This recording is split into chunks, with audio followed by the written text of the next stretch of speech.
Hello दोस्तों, नमस्कार। Santoshi future classes में आप सभी का स्वागत है।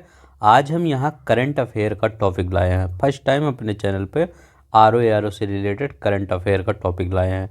ठीक है, तो यहाँ पर एक बुक आई थी मार्केट में, घटना चक्र का। उसमें क्या था, बुक में अभी नया ही बुक आया था, लॉन्च हुआ था। उसमें क्या था, आपको का आंसर दिया गया, मतलब क्वेश्चन दिया गया था। इसके बाद उस क्वेश्चन का नीचे एक्सप्लेनेशन, मतलब जैसे ही मैं यहाँ लिखा हूँ ऐसे ही वहाँ पर एक्सप्लेनेशन उस बुक में दिया गया था।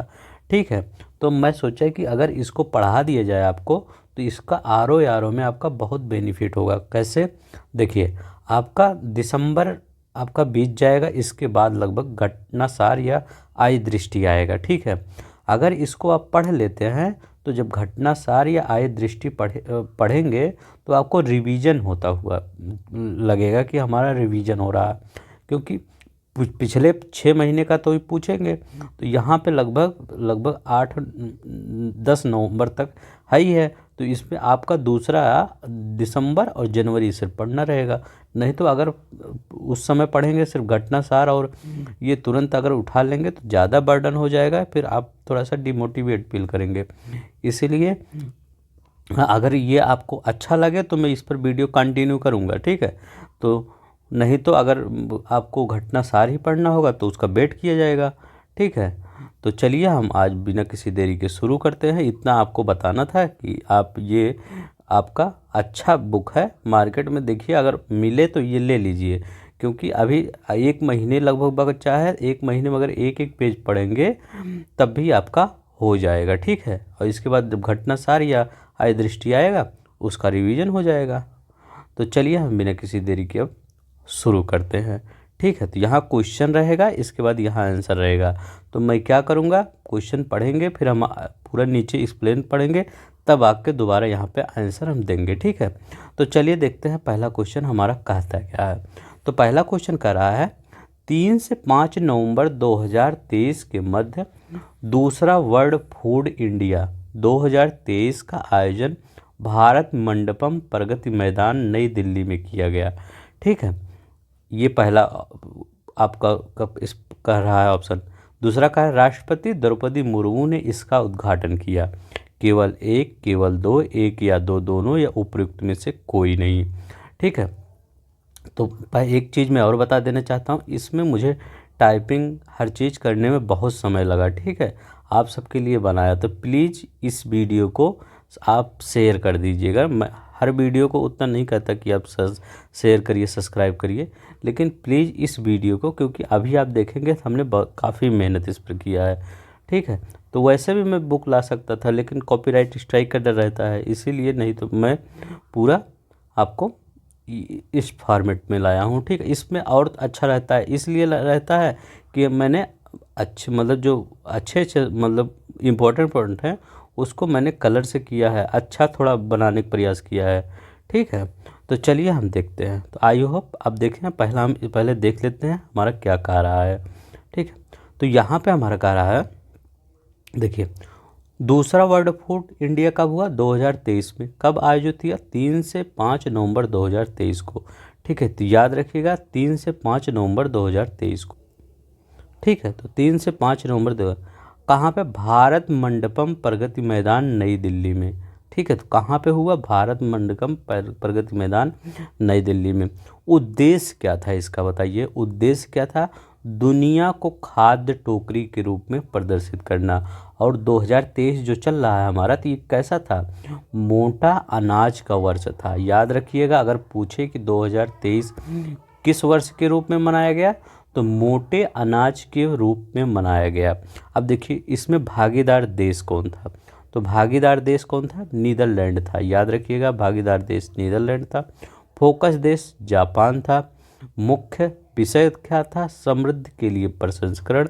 शुभंकर था, मिल एंड मिलिंड। ठीक है, अब देखिए, प्रधानमंत्री नरेंद्र मोदी ने इस कार्यक्रम का उद्घाटन किया। याद रखिएगा, वहाँ पे हम क्या पढ़े थे, द्रौपदी मुर्मू जी, लेकिन वो गलत था। तो यहाँ पे किसने उद्घाटन किया, प्रधानमंत्री नरेंद्र मोदी ने। जब मोदी जी करें तो जान लीजिए वैसे ही इम्पोर्टेंट हो गया। इस अवसर प्रधानमंत्री ने स्वयं सहायता समूहों जो SHG होते हैं को मजबूत बनाने के उद्देश्य से 1 लाख से अधिक SHG सदस्यों के बीच पूंजी सहायता वितरित की। उन्होंने इस कार्यक्रम के एक हिस्से के रूप में फूड स्ट्रीट ना का भी उद्घाटन किया। क्षेत्रीय व्यंजन और शाही पकवान विरासत को भी दिखाया गया। तब देखिए यहाँ पे हमारा क्या है, 3 से 5 नवंबर 2023 के मध्य भारत मंडपम, तो एकदम सही है। और यहाँ पे लिख रहा है कि राष्ट्रपति द्रौपदी मुर्मू, तो ये आपका दूसरा वाला गलत है। तो आपका सिर्फ कौन सा सही है, पहला वाला सही है। ठीक है, तो इसमें सही पूछा है तो पहला वाला आपका सही है। ठीक है, इसको 3 से 5 नवंबर, लेकिन इसको उद्घाटन कौन किया था, प्रधानमंत्री मोदी जी ने। ठीक है, याद रखिएगा। चलिए, दूसरा वर्ल्ड फूड इंडिया 2023। ठीक है, अब चलिए यहाँ पे देखते हैं। यहाँ पे लिखा गया है नवंबर 2023 में जारी एडलिगुन हुरुन इंडिया फिलेंथ्रॉफी लिस्ट 2023 में किसे दानदाताओं की सूची में शीर्ष स्थान प्राप्त हुआ है। तो बताइए किसे शीर्ष स्थान प्राप्त हुआ है। तो चलिए हम यहाँ देखते हैं, इसके बाद हम उसको आएंगे वहाँ कर लेंगे। अब देखिए, ये पूरी है सूची आपकी, जारी की गई नवंबर 2023 में। एडलिगन फाउंडेशन और हुरिन रिसर्च इंस्टीट्यूट। ठीक है, इस सूची में कितने हैं, 119 दानदाता हैं। कितने दानदाता हैं, 119।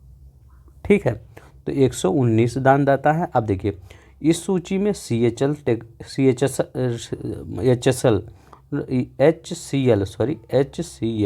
ठीक है, HCL टेक्नोलॉजी के संस्थापक शिव नाडर। ठीक है, तो शिव नाडर को कौन सा स्थान मिला है, शीर्ष स्थान मिला है। उन्होंने कितना दान किया है, 2042 करोड़ रुपए दान किया है। सोचिए, देखिए कितना रुपए दान कर रहे हैं ये सब, और किसी के पास कुछ नहीं है। मतलब करना भी चाहिए, अच्छा काम कर रहे हैं, लेकिन कितना अमीरी कितना गरीबी है। देखिए, विप्रो के अजीम प्रेम जी ने 1774 रुपया दान किया है। ठीक है, रिलायंस इंडिया के मुकेश अंबानी परिवार ने 376 रुपये दान करके तीसरे स्थान पर रहे हैं।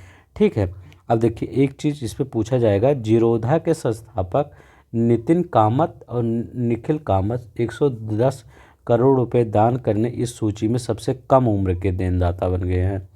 तो देखिए यहाँ पे क्या है, सबसे शीर्ष पे कितने, शिव नाडर हैं।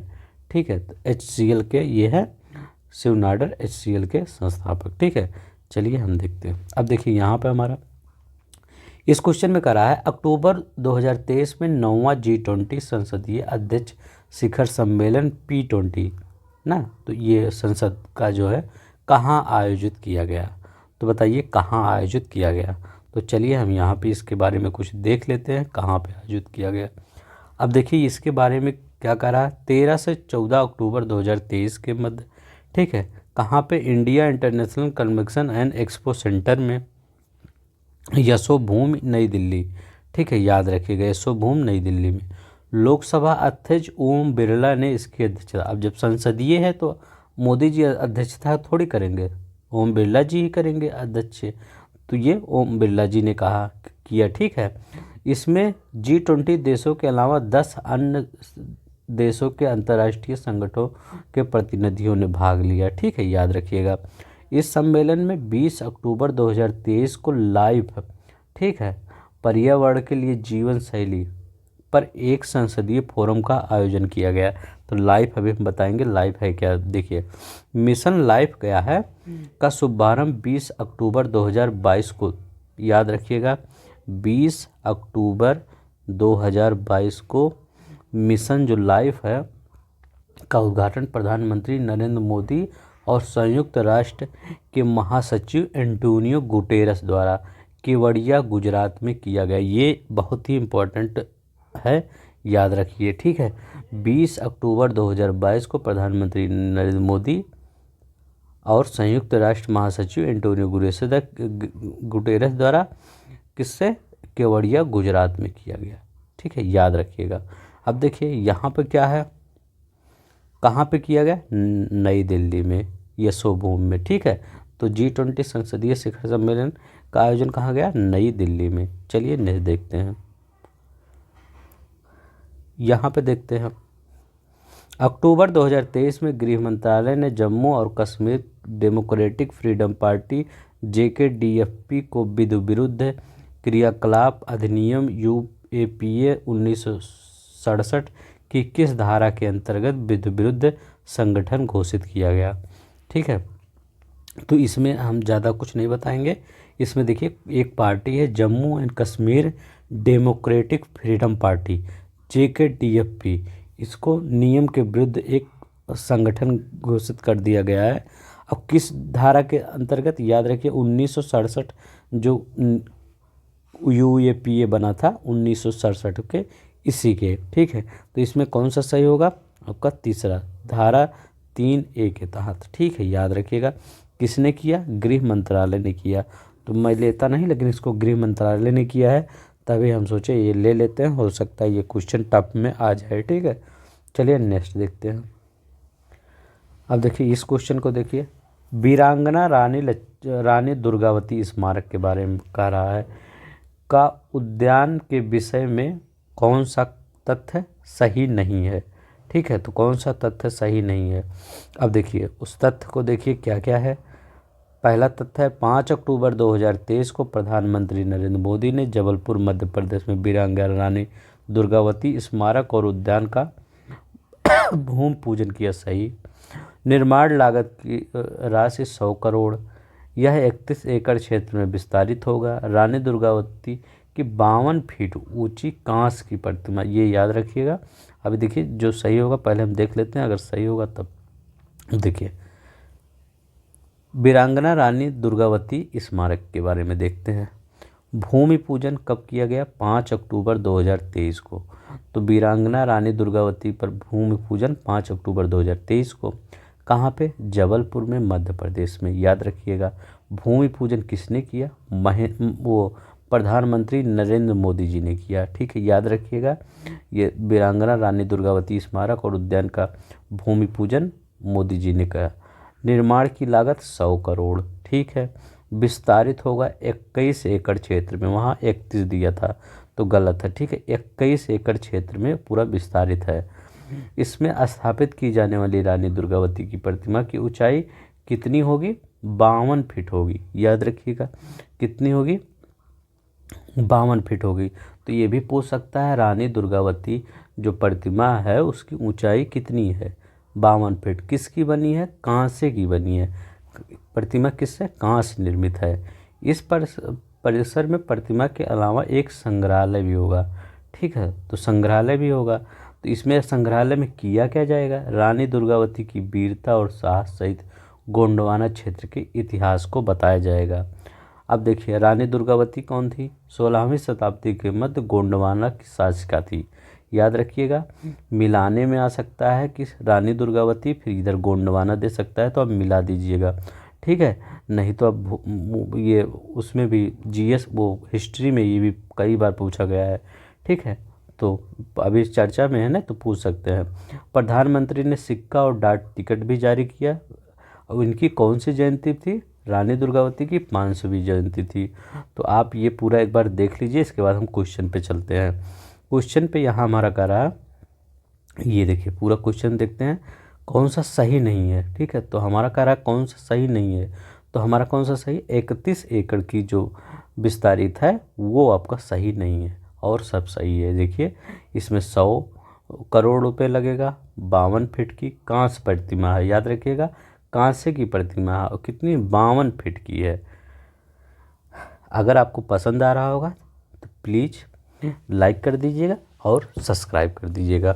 और अगर ये PDF चाहिए, जो ये मैंने PDF बनाया है, इसको अगर आपको चाहिएगा तो मैं नीचे टेलीग्राम का लिंक दे दूँगा, वहाँ पे जाके ले लीजिएगा। ठीक है, अगर PDF चाहिएगा, अगर वैसे पढ़ लीजिए, मुझे लगता है पढ़ लीजिए, ज़्यादा सही रहेगा, क्योंकि अगले महीने में घटनासार या आय दृष्टि आ ही जाएगा, तो ज़्यादा आपके पास वो मटेरियल हो जाएगा, तो ये भी बहुत ख़राब है एक हिसाब से। स्टूडेंट लाइफ में ज़्यादा मटेरियल रखना भी बहुत हानिकारक है।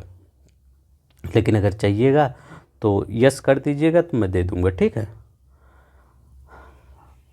अक्टूबर 2023 को प्रधानमंत्री नरेंद्र मोदी ने ग्वालियर मध्य प्रदेश में लगभग कितनी राशि की विभिन्न विकास परियोजनाओं का शिलान्यास और लोकार्पण किया। तो ये देखिए वहाँ पे इलेक्शन था, है अभी इलेक्शन चल रहा है, तो वहाँ पे इतना सिर्फ याद रखिए कि वहाँ पे कितने करोड़ रुपए की धनराशि, थोड़ा कुछ देख लीजिए बस, जो है यहीं पे है देखिए। अब देखिए यहाँ पे देखते हैं क्या क्या कह रहा है। 2 अक्टूबर 2023 को शिलान्यास लगभग 19,260 करोड़ रुपए, ठीक है, तो 19,260 करोड़ रुपए का लोकार्पण किया। अभी कहाँ पे? मध्य प्रदेश में, इंदौर में। दिल्ली बड़ौदा एक्सप्रेस पे पीएमएवाई ग्रामीण के तहत 2.2 लाख से अधिक घरों के गृह प्रवेश और पीएमएवाई शहरी के तहत निर्मित घरों का, ठीक है, याद रखिएगा। जल जीवन मिशन योजना और आयुष्मान भारत स्वास्थ्य संरचना मिशन के तहत 9 स्वास्थ्य केंद्रों का, ये सब आपको ज़्यादा पढ़ना नहीं है, ठीक है, ये सब में दिमाग मत लगाइए जो मैं पढ़ रहा हूँ, क्योंकि ये सब सिर्फ वैसे देख लीजिए बस। 9 स्वास्थ्य केंद्र और एक मल्टी लॉजिस्टिक पार्क की आधारशिला भी रखी। आईआईटी इंदौर शैक्षणिक भवन का लोकार्पण किया, छात्रावास इंदौर में ना, ठीक है, तो ये पार्क, ठीक है, इतना याद रखिए बस, मोटा मोटा याद रखिएगा। 19,260 करोड़ रुपए, तो यही याद, ज़्यादा मत याद करिए, सिर्फ इतना याद करिए 19,200। अभी इलेक्शन है, जिस स्टेट में इलेक्शन रहेगा वहाँ तो थोड़ा कुछ होगा ही, ठीक है। अब देखिए ये वाला देख लीजिए, ये क्वेश्चन 2 अक्टूबर 2023 को उत्तर प्रदेश के किन 2 शहरों में हर घर सोलर अभियान शुरू किए। ये इंपॉर्टेंट क्वेश्चन है आपके लिए, क्योंकि ये उत्तर प्रदेश से रिलेटेड है, तो इसमें बताइए कौन सा आपका सही है। तो चलिए हम देखते हैं, तब बताते हैं कौन सा आपका सही है। ये देखिए हम धीरे धीरे कम थोड़ा कर दे रहे हैं। हर घर सोलर, देखिए यहाँ पे कह रहा है उत्तर प्रदेश में, कहाँ पे? देखिए लखनऊ और वाराणसी में, इसीलिए मैं पूरा टाइपिंग करके लाया था, क्योंकि आपको जो जो इम्पोर्टेंट सब्जेक्ट सब वर्ड रहे उसको हाईलाइट कर दें। तो लखनऊ और वाराणसी में, जहाँ योगी जी रहते हैं और जहाँ मोदी जी आते हैं समय समय पर, वाराणसी उनसे उनके संसदीय क्षेत्र में। हर घर सोलर, याद रखिएगा, हर घर सोलर। तो इनको कहीं और लगाना चाहिए, लखनऊ और वाराणसी में तो लाइट तो हमेशा रहती है, लगभग 23-24 घंटे ही लाइट रहती है, ठीक है, तो वहीं सोलर लगा रहे हैं। चलिए कोई दिक्कत नहीं। ये कैसा होगा? रूफटॉप, ये मतलब ये बनेगा रूफटॉप परियोजना से, ठीक है। अब देखिए यूपी नीडा द्वारा सौर ऊर्जा नीति 2022 के अंतर्गत 6,000 मेगावाट सोलर रूफटॉप संयंत्र का लक्ष्य रखा गया है, तो 6,000 मेगावाट रखा गया है, इतना याद रखिएगा। मेन चीज़ याद रखिएगा, हर घर सोलर अभियान लखनऊ और वाराणसी में, इतना ज़रूर याद रखिएगा। कब स्टार्ट हुआ? 2 अक्टूबर 2023 को, गांधी जयंती के दिन, ठीक है, गांधी जी का जब जयंती था। तो आपका कौन सा होगा यहाँ पे? योगी जी और मोदी जी के घर पे, ठीक है, याद रखिएगा, वो लखनऊ और वाराणसी में। आप बता दीजिएगा कमेंट करके, अगर आपको करंट अफेयर की वीडियो चाहिएगी तो बता दीजिएगा, तो हम डेली डालते रहेंगे, ठीक है, आपके पेपर तक। अब देखिए यहाँ पे देखिए लिखा गया है, निम्न कथनों पर विचार कीजिए। देखिए सबके करंट लगभग सभी पढ़ाते हैं, लेकिन उनके पढ़ाने में मेरे पढ़ाने में अंतर है। मेरे पढ़ाने में ये है कि मैं याद करवा देता हूँ, और जो सब पढ़ाते हैं वो सिर्फ आपको पढ़ा देते हैं, तो याद करवा नहीं। तो मैं यहाँ पे वीडियो में ये सोचता हूँ कि आपको याद हो जाए, टाइम लगे 1 घंटा लगे, 1.5 घंटा लगे, 2 घंटा, कोई दिक्कत नहीं, सिर्फ याद हो जाए आपको।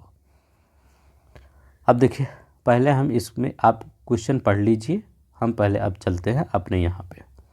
अब देखिए यहाँ पे तीसरा global maritime summit, 3rd global maritime summit कब हुआ, याद रखिए। अब देखिए ये हुआ 17 से 19 अक्टूबर 2023 को, कहाँ पे? मुंबई में, महाराष्ट्र में। तो कहाँ पे हुआ? मुंबई महाराष्ट्र में तीसरा ग्लोबल मैरीटाइम समिट हुआ। पूछ सकता है 3rd ग्लोबल मैरीटाइम समिट कहाँ हुआ? मुंबई महाराष्ट्र में।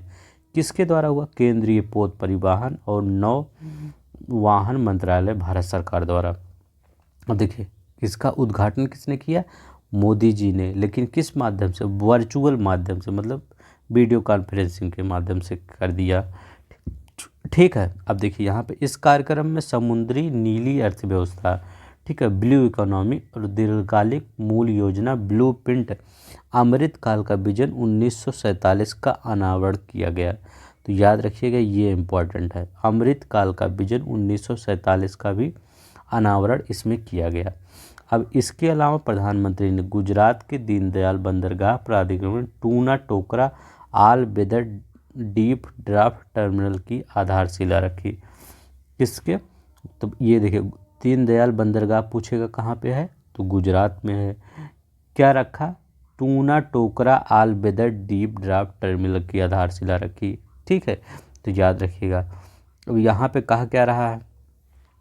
17 से 19 अक्टूबर 2000 में तीसरा ग्लोबल मैरीटाइम समिट 2023 कहाँ पे हुआ? अहमदाबाद में। अब यहाँ पे कहा रहा है महाराष्ट्र मुंबई में, तो यहाँ अहमदाबाद में कह रहा था। ये तो वैसे गलत हो गया, कौन सा सही है पूछ रहा है। प्रधानमंत्री नरेंद्र मोदी ने वर्चुअल माध्यम से इसका उद्घाटन किया। हम कहें ना, वीडियो कॉन्फ्रेंसिंग के माध्यम से इसका उद्घाटन किया गया है। तो आपका कौन सा सही है? सिर्फ 2 सही है। ठीक है, तो क्या है ये? तीसरा ग्लोबल मैरीटाइम समिट है। कब हुआ? 17 से 19 अक्टूबर मुंबई महाराष्ट्र में मोदी जी ने इसका उद्घाटन किया। अच्छा क्वेश्चन है, याद रखिएगा।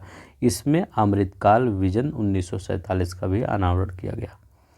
अब ये देखिए, अच्छा क्वेश्चन है। ऑपरेशन जो मतलब अक्टूबर 2023 में केंद्र सरकार ने जो इजराइल, अभी फिलिस्तीन इजराइल वार नहीं होता, हमास और इजराइल कह सकते हैं, तो उसमें जो अभियान चलाया गया उस अभियान का नाम क्या है? बताइए, इतने अभियान दिए उसमें से बताइए। तो चलिए हम देखते हैं कौन सा अभियान है। इजराइल में फंसे नागरिकों की वापसी के लिए कौन सा अभियान चलाया गया? देखिए, 11 अक्टूबर 2023 को चलाया गया। कौन सा अभियान? उस अभियान का क्या नाम था? अब देखिए यहाँ पे लिखा गया है ना, तो देखिए भारत सरकार ने यह निर्णय लिया। इजराइल और फिलिस्तीन के मध्य युद्ध के कारण भारत सरकार ने ऑपरेशन कावेरी के बारे में जान लीजिए, उसी में दिया था। तो ये सूडान में जो गृह युद्ध चल रहा था उसमें भारतीयों की वापसी के लिए, तो ऑपरेशन कावेरी सूडान में वाला याद रखिएगा। ऑपरेशन गंगा, तो ये भी बहुत बार क्वेश्चन पूछा गया है। यूक्रेन में फंसे भारतीयों के लिए ना लाने के लिए, तो गंगा यूक्रेन में, कावेरी सूडान में, और यहाँ तो बताया ही नहीं। तो ठीक है, तो यहाँ ऑपरेशन अजय। ठीक है, तो ऑपरेशन अजय चलाया गया, याद रखिएगा, ऑपरेशन अजय चलाया गया। ठीक है, तो इस क्वेश्चन का नाम है ये गंगा कहाँ? यूक्रेन में। ठीक है, और ये कहाँ? ऑपरेशन कावेरी सूडान में। ठीक है, तो याद रखिएगा। चलिए नेक्स्ट देखते हैं। अब देखिए यहाँ पे क्या कह रहा है हमारा कि भारतीय वायुसेना दिवस मनाया गया, इससे संबंधित कथनों पर विचार कीजिए। तो पहला क्या कह रहा है? इस दिवस के अवसर पर भारतीय वायुसेना ने नए ध्वज का अनावरण किया। जो नया ध्वज अभी नौसेना का नहीं आया था, लगभग 6 महीना 1 साल पहले ही, ये 6 महीना पहले शायद। इस पर प्रयागराज संगम में एयर शो किया गया। प्रयागराज संगम में एयर शो किया गया और नए ध्वज का अनावरण किया गया। तो ये बताइए कौन सही है? ठीक है, तो इसमें बताइए कौन सही है। तो इसमें आपका पहले देखते हैं क्या क्या इसमें कह रहा है। अब देखिए यहाँ पे भारतीय वायुसेना दिवस 2023, भारतीय वायुसेना दिवस कब मनाया जाता है? तो कब मनाया जाता है? 8 अक्टूबर 2023 को। तो 8 अक्टूबर 2000 कैसे याद करेंगे? भूल जाएंगे तब भी याद रहेगा। कैसे? देखिए, जब वायुसेना का वो एयर शो चलता है तो ऐसे जहाज आता है, ऐसे आती है जहाज, ऐसे ऐसे घूमती रहती है। ठीक है, मतलब अपना कर्तव्य दिखाती है, तो ऐसे ऐसे घूमती है। तो 8 अक्टूबर, 8 बना लीजिएगा, 8 अक्टूबर। ठीक है, 8 अक्टूबर 1932 को भारतीय वायुसेना की स्थापना के उपलक्ष्य में मनाया जाता है। ठीक है, तो 8 अक्टूबर 1932 को भारतीय वायुसेना की स्थापना हुई थी। अब देखिए भारतीय वायुसेना की कितनी कमानें हैं?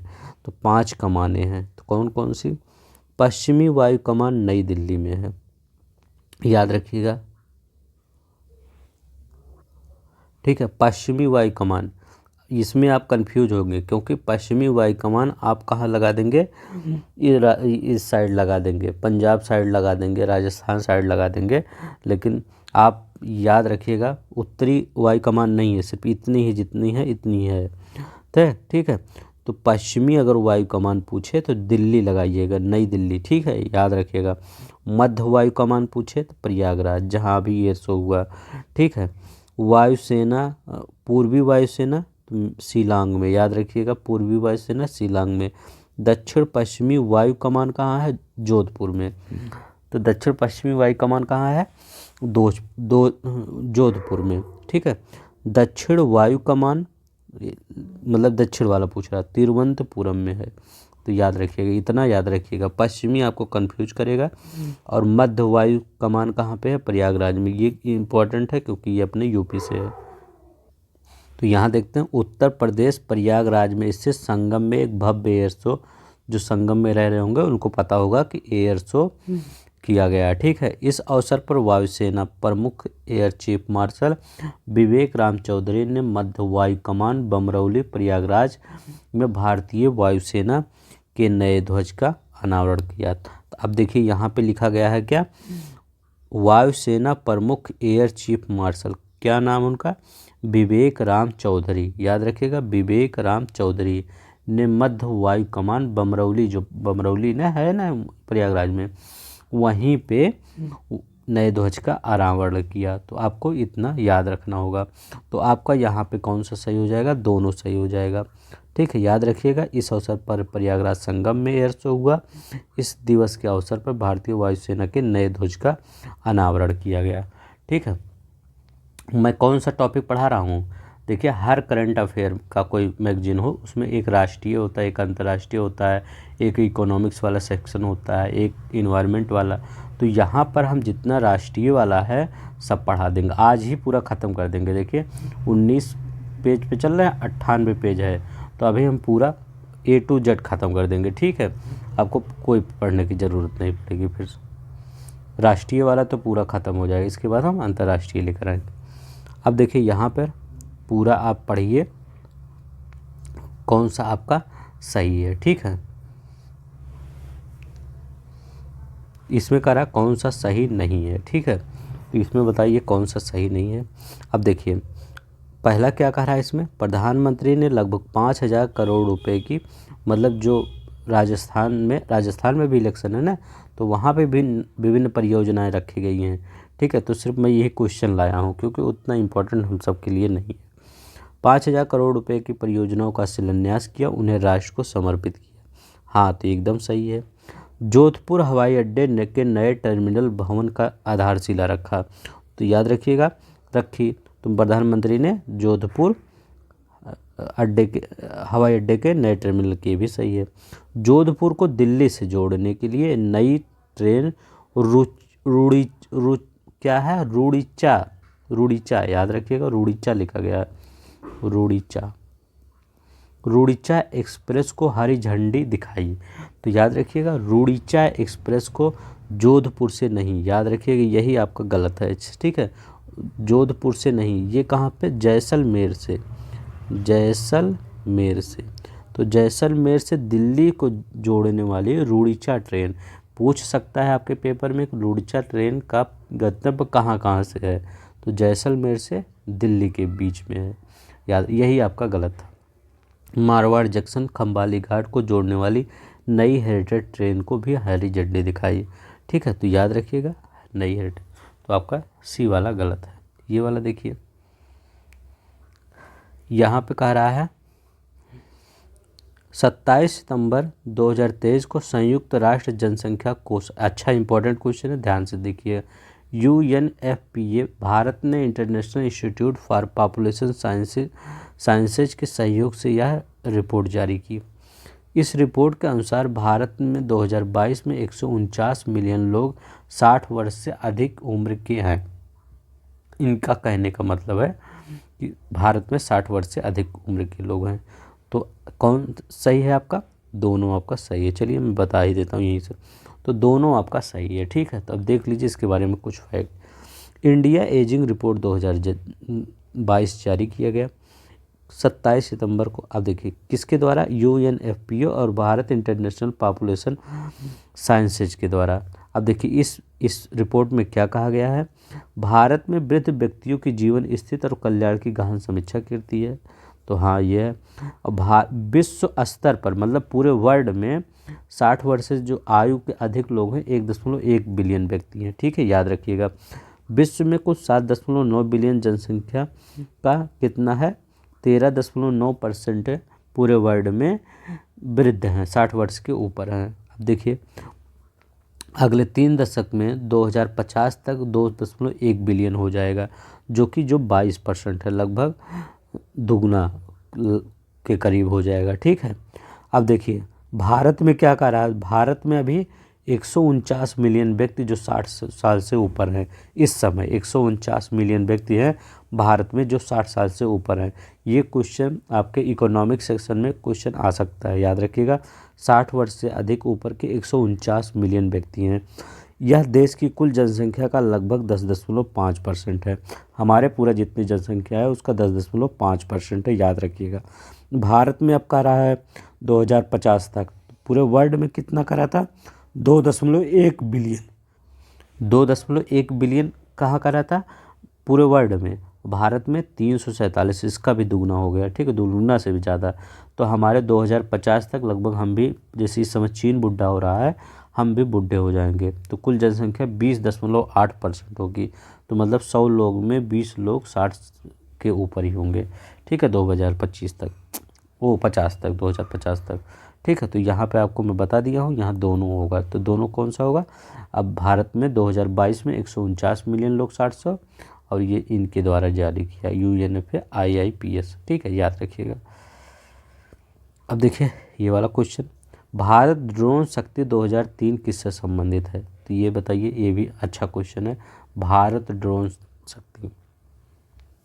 अब देखिए 25 से 26 सितंबर इसका आयोजन ग्वालियर मध्य प्रदेश में किया गया, ठीक है, करा ग्वालियर और मध्य प्रदेश में किया गया।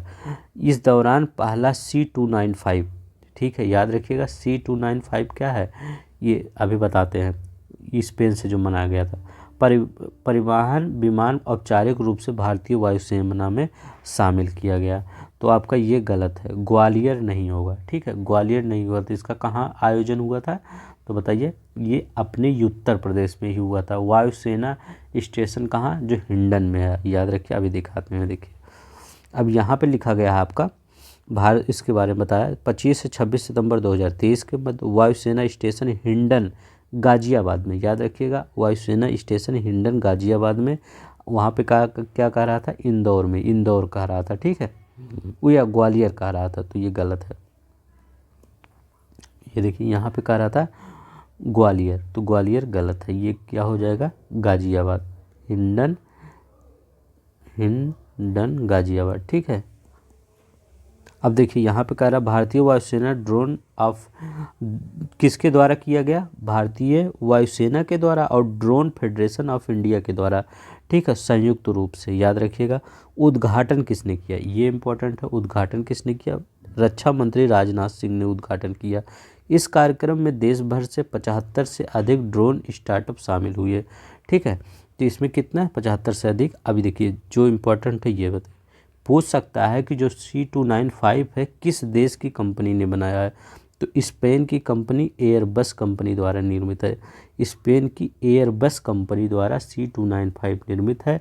ये औपचारिक रूप से भारतीय वायुसेना में शामिल कर लिया गया है। तो जैसे हम सब कुछ कोई चीज़ होता है नया नया, तो कहते हैं ये उस दिन जब होगा तो उस दिन शामिल कर लिया जाएगा, ठीक है। तो इसीलिए उसी दिन शामिल किया गया, कोई ड्रोन शो था उसी में। तो C295 कहाँ से है, स्पेन, ठीक है। किस कंपनी द्वारा बनाया गया C295, एयरबस। अब देखिए यहाँ पर सितंबर 2023 में शुरू गए अमेजन फ्यूचर इंजीनियरिंग प्रोग्राम का दूसरा चरण आंध्र प्रदेश, गुजरात, मध्य प्रदेश, उड़ीसा, राजस्थान, तेलंगाना स्थित कितने एकलव्य, ठीक है, आवासीय विद्यालयों को शुरू किया गया, ठीक है। तो ये बताइए कितने एकलव्य आवासीय विद्यालय को शुरू किया गया। तो चलिए हम देखते हैं। इस चरण की शुरुआत 25 सितंबर 2023 को केंद्रीय जनजातीय कार्य मंत्री के तहत national education society for tribal student द्वारा, ठीक है। ये संचालित होगा आंध्र प्रदेश, ठीक है, याद रखिएगा अपना आंध्र प्रदेश, गुजरात, ठीक है, एमपी, याद रखिएगा, उड़ीसा, राजस्थान, तेलंगाना, ठीक है, इतने स्थान पे याद रखिएगा, ठीक है, जितना जितना मैं बना दिया। एकलव्य मॉडल, कितने 54 एकलव्य मॉडल बनाए जाएंगे किसके द्वारा, अमेजन फ्यूचर इंजीनियरिंग प्रोग्राम, ठीक है, इस प्रोग्राम के साथ संचालित किया जाएगा किसके द्वारा, अमेजन इंडिया और लर्निंग लिंक्स फाउंडेशन के सहयोग से, किसके, अमेजन इंडिया और लर्निंग लिंक्स फाउंडेशन के सहयोग से, ठीक है। दूसरे चरण के पाठ्यक्रम में शामिल advance block programming artificial intelligence, ठीक है, याद रखिएगा। अब देखिए इसमें 54 होगा। अब देखिए इसमें हम आप सोच रहे होंगे बहुत टफ क्वेश्चन है इसमें, तो हाँ टफ क्वेश्चन है, लेकिन ऐसे ही क्वेश्चन आएगा। और जो सिंपल क्वेश्चन आप पढ़ते हैं वो सब अब पेपर, क्योंकि कंपटीशन बढ़ा है, इतने बच्चे पेपर देंगे, सिंपल दे देंगे तो मतलब वो क्या हो जाएगा, देखिएगा पेपर जब बनेगा कितना टफ क्वेश्चन आएगा, ठीक है। तो ये सब याद रखिएगा, पूछ सकता है, कुछ भी उठा के पूछ सकता है, कितने एकलव्य मॉडल बनाए जाएंगे, कहाँ पे नहीं बनाए जाएंगे। तो ठीक, अगर ये थोड़ा थोड़ा आइडिया याद है कि यहाँ राजस्थान था, गुजरात था, एमपी था, तेलंगाना, आंध्र प्रदेश, उड़ीसा, यही था, तो याद हो जाएगा। किस मंत्रालय, केंद्रीय जनजातीय कार्य मंत्रालय, याद रखिएगा, केंद्रीय जनजातीय कार्य मंत्रालय के तहत national education for tribal student था, यही सबसे ज़्यादा इम्पोर्टेंट है, ठीक है। ये वाला क्वेश्चन आप पढ़िए, इसके बाद आप आंसर दीजिए। अब देखिए यहाँ पे कह रहा है जो प्रधानमंत्री नरेंद्र मोदी जी ने 9 वंदे भारत एक्सप्रेस ट्रेन का मतलब जो संबंध में आप कौन सा सही है, तो कह रहे हैं यहाँ पे प्रधानमंत्री ने उदयपुर जयपुर वंदे भारत एक्सप्रेस ट्रेन को हरी झंडी दिखाई, हैदराबाद बंगलोर वंदे भारत एक्सप्रेस को हरी झंडी दिखाई, पटना दिल्ली, ठीक है, कासरगोड तिरुवनंतपुरम। तो ये देखिए यहाँ पर हम पढ़ते हैं कौन कौन से हरी झंडी दिखाई। तो चलिए यहाँ पे देखते हैं। तो यहाँ पे लिखा गया है आपका 9 वंदे भारत एक्सप्रेस ट्रेन की शुरुआत। अब देखिए किसने किया, प्रधानमंत्री मोदी जी ने किया। कब किया, 24 सितंबर 2023 को। 9 वंदे भारत एक्सप्रेस में कौन कौन से हैं देखते हैं। अब देखिए यहाँ पे लिखा गया था पटना हावड़ा वंदे भारत एक्सप्रेस, पटना दिल्ली, तो यही आपका गलत हो गया, ठीक है, पटना हावड़ा होगा। चलिए हम सब कुछ पढ़ लेते हैं कौन कौन से स्टार्ट किया गया। उदयपुर जयपुर वंदे भारत एक्सप्रेस स्टार्ट किया गया, तिरुवनंतपुरम मदुरई चेन्नई वंदे भारत एक्सप्रेस स्टार्ट किया गया, हैदराबाद बंगलोर वंदे भारत एक्सप्रेस स्टार्ट किया गया।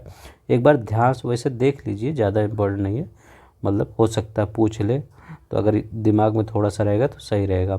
Vijayawada Chennai Vande Bharat express, Patna Howrah Vande Bharat express, Kasaragod Thiruvananthapuram Vande Bharat express, Rourkela Bhuvaneshwari Puri Vande Bharat express.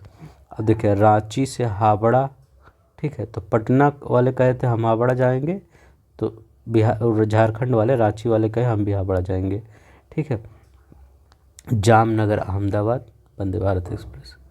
अब देखिए ये कितने 11 राज्यों में अपनी सेवाएं देंगे, ठीक है, कनेक्टिविटी करेंगे। तो आपका यहाँ पे आपका कौन सा गलत हो जाएगा, सी, पटना दिल्ली नहीं होगा, पटना हावड़ा होगा, हाँ, और ये सब सही है। चलिए ये वाला क्वेश्चन देखते हैं, अच्छा क्वेश्चन है ये। अब देखिए सितंबर 2023 में ट्रेवल फॉर लाइफ के संबंध में कौन सा कथन सही है, तो बताइए कौन सा कथन सही है।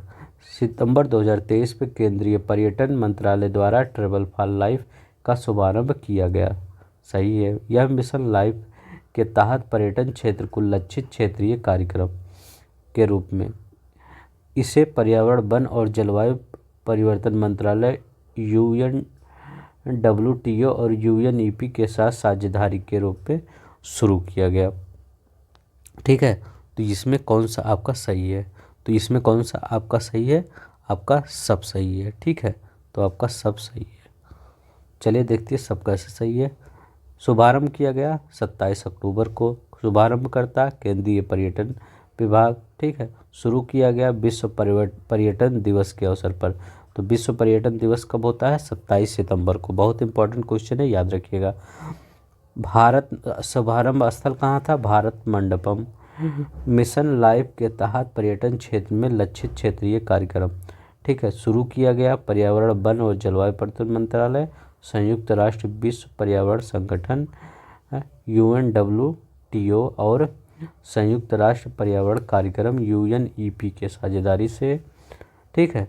इसका उद्देश्य यही है सब, तो वो यही है, जान लीजिए, ट्रैवल फॉर लाइफ, याद रखिएगा, ट्रैवल फॉर लाइफ किसके द्वारा शुरू किया गया? केंद्रीय पर्यटन मंत्रालय द्वारा। यही मेन इंपॉर्टेंट है, ट्रैवल फॉर लाइफ किसके द्वारा? केंद्रीय पर्यटन मंत्रालय द्वारा। कब? 27 सितंबर को। किसके अवसर पर? पर्यटन दिवस के अवसर पर। ये वाला क्वेश्चन देखते हैं कौन सा सही है। 23 सितंबर 2023 को उत्तर प्रदेश में लोकार्पित 16 अटल आवासीय योजनाओं के संबंध में कौन सा कथन सही नहीं है? जो 16 अटल योजनाएं थी उसमें से कौन सा कथन सही नहीं है? तो इसमें कह रहा है 16 अटल आवासीय योजनाओं का लोकार्पण प्रधानमंत्री मोदी जी ने कहा किया, एकदम सही है। यह आवासीय विद्यालय विशेष रूप से कोविड-19 महामारी के कारण प्रभावित मजदूरों, बीमार श्रमिकों, अनाथ बच्चों के लिए शुरू किया गया। हाँ, तो जो कोविड-19 से बच्चे अनाथ हो गए थे उनके लिए यह आवासीय योजना शुरू किया गया है, ठीक है। तो और ये देखिए, प्रत्येक स्कूल 10 से 15 एकड़ में निर्मित किया जाएगा, एकदम सही है। इन आवासीय योजना विद्यालयों में 1500 छात्रों को समायोजित करने का लक्ष्य है। नहीं, जिसमें कितना है? 16, याद रखिएगा 16। ये 1000 छात्रों को समायोजित करने का लक्ष्य है, ठीक है। तो 1000 छात्र 16 में बोल रहा था, देखिए, तो 1000 से। चलिए इसके बारे में देख लेते हैं हम, क्या अटल आवासीय विद्यालय के बारे में यहाँ पे लिखा गया है। देखिए क्या है, निर्मित उत्तर प्रदेश में 16 अटल आवासीय विद्यालय निर्मित कहाँ होगा? उत्तर प्रदेश में, याद रखिएगा। ये भी पूछ सकता है, उत्तर प्रदेश में कितने अटल आवासीय विद्यालय निर्मित किया जाएगा? कितना? 16। निर्माण की लागत क्या होगी? 1115 करोड़ रुपए, ठीक है। लोकार्पण कहाँ किया गया? वाराणसी में, मोदी जी के द्वारा, ठीक है, 23 सितंबर 2023 को, ठीक है, याद रखिएगा। लोकार्पणकर्ता मोदी जी। यह शुरू किया गया है विशेष रूप से कोविड-19 महामारी के कारण मजदूरों प्रभावित मजदूरों, निर्माण श्रमिकों, अनाथ बच्चों के लिए। मतलब जो ऐसे बच्चे थे जो प्रभावित थे इससे, कोविड-19 से, उनके पिताजी या माताजी नहीं थे, अनाथ हो गए थे वो बच्चे, उनके लिए यह खोला गया है, ठीक है। उद्देश्य क्या है? गुणवत्तापूर्ण शिक्षा प्रदान करना और बच्चों के समग्र विकास में मदद करना। इन विद्यालयों में प्रत्येक 1000 छात्रों को समायोजित करने का लक्ष्य है। तो वहाँ देखिए कितना दिया था, यहाँ पे 1500 दिया था, तो यही गलत है, ठीक है। तो अब देख लीजिए 16 अटल आवासीय विद्यालय के बारे में इतना जान लीजिएगा, ठीक है। चलिए हम अपने नेक्स्ट क्वेश्चन पे देखते हैं। हमारा यहाँ नेक्स्ट क्वेश्चन क्या कह रहा है? 49वीं अखिल भारतीय पुलिस विज्ञान कांग्रेस 2023 के संबंध में निम्नलिखित कथनों पर विचार कीजिए, ठीक है। तो देखिए 7 से 8 अक्टूबर 2023 के मध्य इसका आयोजन भोपाल मध्य प्रदेश में किया गया। पहला कथन ये है। दूसरा कथन है इसका मुख्य विषय अमृत काल में पुलिसिंग है, ठीक है। तो इस उपर्युक्त कथनों में से कौन सा कथन सही है? अब चलिए हम इसके बारे में देख लेते हैं इसमें कौन सा सही है, ठीक है। इसके बाद हम आप लगा देंगे यहाँ पे। अब देखिए यहाँ पे इतना देख लीजिए बस। 49वीं अखिल भारतीय पुलिस विज्ञान कांग्रेस पूछ सकता है कि 49वीं अखिल भारतीय पुलिस विज्ञान कांग्रेस का कहाँ पे हुआ? तो ये हुआ देहरादून उत्तराखंड में। अब यहाँ पे क्या लिखा था? यहाँ पे लिखा था भोपाल मध्य प्रदेश में, तो वैसे भी आपका ये वाला गलत हो गया। ठीक है। और ये दूसरा बच्चा आप देखिए, मुख्य विषय था अमृतकाल में पुलिसिंग। मतलब देखिए मुख्य विषय थीम क्या था, अमृतकाल में पुलिसिंग। ठीक है। अब यहाँ पे देखिए, यहाँ पे अमृतकाल में पुलिसिंग, ठीक है, जो देहरादून में हुआ था, तो आपका दूसरा सही हो गया। ठीक है, सही पूछ रहा है तो आप दूसरा सही कर दीजिए।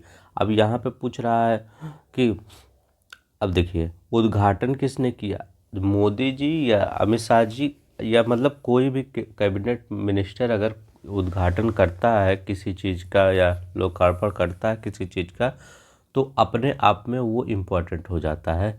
ठीक है, तो इसलिए उस चीज़ को बहुत ध्यान से पढ़ा करिए। ठीक है, तो अब यहाँ देखिए, भारतीय पुलिस विज्ञान कांग्रेस 2023 में आयोजित उत्तराखंड देहरादून में। ठीक है, तो उद्घाटन किसने किया, गृह मंत्री अमित शाह जी ने। ठीक है, याद रखिएगा। चलिए हम नेक्स्ट देखते हैं। यहाँ लिखा गया है सितंबर 2023 में उत्तर प्रदेश में 100% ODF प्लस कवरेज हासिल कर लिया। तो आपसे आपके क्वेश्चन पेपर सिंपल आएगा, तो जानते हैं हम इसी क्वेश्चन से ये बता दे रहे हैं क्या क्या आ सकता है। तो ये पूछ सकता है कि कौन सा ऐसा प्रदेश है जिसने 100% ODF प्लस कवरेज हासिल कर लिया। ठीक है, तो आप क्या कहेंगे, अपना प्यारा सा उत्तर प्रदेश। यह कवरेज हासिल करने के संबंध में कौन सा विकल्प तथ्य सही नहीं है। ठीक है, तब कौन सा एक विकल्प जो है जो सही नहीं है और सब सही है। ठीक है, तो बताइए कौन सा विकल्प सही नहीं है। अब देखिए यहाँ पे ये वाला गलत है, अब ये वाला गलत है तो ये वाला देख लीजिए, ये वाला क्या क्या है इतना जान लीजिए। ठीक है, तो ये देखिए, पहले लिखा गया है उत्तर प्रदेश ने 100% ODF प्लस कवरेज स्वच्छ भारत मिशन ग्रामीण के दूसरे चरण के तहत किया है। तो इतना याद रखिएगा, एक पहला चरण हुआ था 14 से 19, इसके बाद 19 से अभी चल रहा है दूसरा वाला। तो क्या है, ये दूसरे चरण के तहत किया गया है। ठीक है, हमने किया है, क्या किया हमने, मतलब उत्तर प्रदेश ने अपने किया है, तो हम सबको खुशी होनी चाहिए। तो इसी पे एक लाइक एक सब्सक्राइब आप कर दीजिएगा। ठीक है, अब देखिए यहाँ पे लिखा गया है राज्य के सभी 95,767 गाँव ने दूसरे चरण के तहत ODF प्लस का दर्जा हासिल किया, इतने गाँव ने। ठीक है, तो ये देख लीजिए इतना है, इतना मतलब मोटा मोटा देख लीजिए। 1 जनवरी 2023 के बाद केवल 9 महीने की अवधि में राज्य के 80,000 से अधिक गाँव ने ODF प्लस गाँव का दर्जा हासिल किया। ठीक है, तो ये आपका सही है। तो ये आपका डी वाला लास्ट वाला गलत है। अब देखिए इसमें थोड़ा सा देख लेते हैं। ठीक है, तो यहाँ पे लिखा गया है उत्तर प्रदेश 100% ODF फ्री। ठीक है, कब सितंबर कब 2023 में, कब ये बताया गया इतना। अब देखिए स्वच्छ भारत मिशन ग्रामीण के दूसरे चरण के तहत, याद रखिएगा दूसरा चरण है। ठीक है, और किसने ODF 100%, उत्तर प्रदेश अपने 95,767। ठीक है, अब देखिए ठोस अपशिष्ट पदार्थ प्रबंधन तरल अपशिष्ट प्रबंधन के तहत ODF प्लस महत्वाकांक्षी गांव इतने हैं। और ठोस अपशिष्ट प्रबंधन और तरल अपशिष्ट दोनों प्रकार की व्यवस्था क्या 10,217 गाँव है। तो देख लीजिए महत्वाकांक्षी गांव और उभरते गांव। ठीक है, ये है, तो उतना एक बार देख लीजिए। वैसे ठोस अपशिष्ट प्रबंधन की व्यवस्था इतने गांव में हुई है, तरल अपशिष्ट प्रबंधन की व्यवस्था 95,048 गाँव में हुई है, और एक राज्य में 1 जनवरी 2023 तक घोषित ODF प्लस गाँव 15,088 15,088। ठीक है, इसके 9 अवधि के बाद ODF प्लस का दर्जा हासिल किए किसने, कितने गाँव ने, 80,000 से अधिक गाँव ने। ठीक है, तो पहले इतना, इसके बाद 6 महीने में इतना कर दिए। ठीक है, तो आपका कौन सा सही गलत हो जाएगा यही, और देख लीजिए। मतलब इतना इसमें ज़्यादा याद रखना है, अपने उत्तर प्रदेश ने किया, और का 2 गाँव देख लीजिए कितने हैं, 95,767 गाँव। अब देखिए यहाँ पे लिखा गया है सितंबर 2023 में प्रधानमंत्री नरेंद्र मोदी ने रायगढ़ और छत्तीसगढ़ में लगभग कितनी राजकीय परियोजनाओं को राष्ट्र को समर्पित किया है। तो इसमें बताइए, जैसे अभी हम सब कहाँ राजस्थान में देखे थे, तो यही अब छत्तीसगढ़ में देखा था, अभी मध्य प्रदेश में देखे थे ना। तो ये छत्तीसगढ़ में हुआ था। कितनी परियोजनाओं को मोदी जी ने समर्पित किया? तो ये देखिए ABCD उल्टा ऊपर नीचे लिखा होगा, तो उसके लिए सॉरी। तो इस पे कौन सा होगा आपका? 6,350। ठीक है, तो याद रखिएगा आपका 6,350 करोड़ रुपए। ठीक है, इतना सिर्फ याद रखिएगा मोदी जी ने रायगढ़ में इतना किया, और उसमें कुछ ज़्यादा याद मत करिए। ठीक है, अब लिखा गया संविधान 128वां संशोधन, 128वां। ठीक है, याद रखिएगा, बहुत ही इम्पोर्टेंट है। अब ये क्वेश्चन बहुत आप ध्यान से देखिएगा, ठीक है, क्योंकि ये क्वेश्चन बहुत चर्चा में था। तो 128वां संशोधन विधेयक 2023 में लोकसभा, राज्यसभा तथा राज्य विधान सभाओं, राष्ट्रीय राजधानी क्षेत्र दिल्ली की विधान सभा महिलाओं के लिए कुल कितनी सीटें आरक्षित किए जाने का प्रावधान है। तो अभी जो महिलाओं को सीट दिया गया ना, तो आई थिंक मुझे लगता है ये सरकार चाहे विपक्ष हो चाहे पक्ष हो, सब में मिलकर अच्छा काम किया। तो पहले सब सरकार के लिए और विपक्ष के लिए, सबके लिए थैंक यू, क्योंकि उन्होंने कोई अपोज भी नहीं किया विपक्ष ने। ठीक है, और सरकार ने भी अच्छे से पास कर दिया। तो अपने देश के सभी लोगों को धन्यवाद। तो ये 33%। ठीक है, और देना चाहिए था 40%। मुझे लगता है सब कुछ 40% तक दे देना चाहिए, क्योंकि वो अच्छे से संभालेंगी। 33%। ठीक है, अब देखिए यहाँ देखते हैं, यहाँ लिखा गया है, इसके बारे में देखते हैं क्या लिखा गया है। इसके बारे में यहाँ लिखा गया है, लोकसभा में पारित कब किया गया? 20 सितंबर 2023 को। ठीक है, याद रखिएगा, लोकसभा में 20 सितंबर 2023 को पारित किया गया। लोकसभा पक्ष या विपक्ष में कितने मत पड़े? पक्ष में 454 वोट पड़े, और ये दो लोग पता नहीं किस दुनिया से आए थे, इन्होंने अपोज कर दिया। ठीक है, अब देखिए यहाँ लिखा गया, राज्यसभा द्वारा पारित 21 सितंबर 2023 को राज्यसभा के पक्ष में कितने वोट पड़े?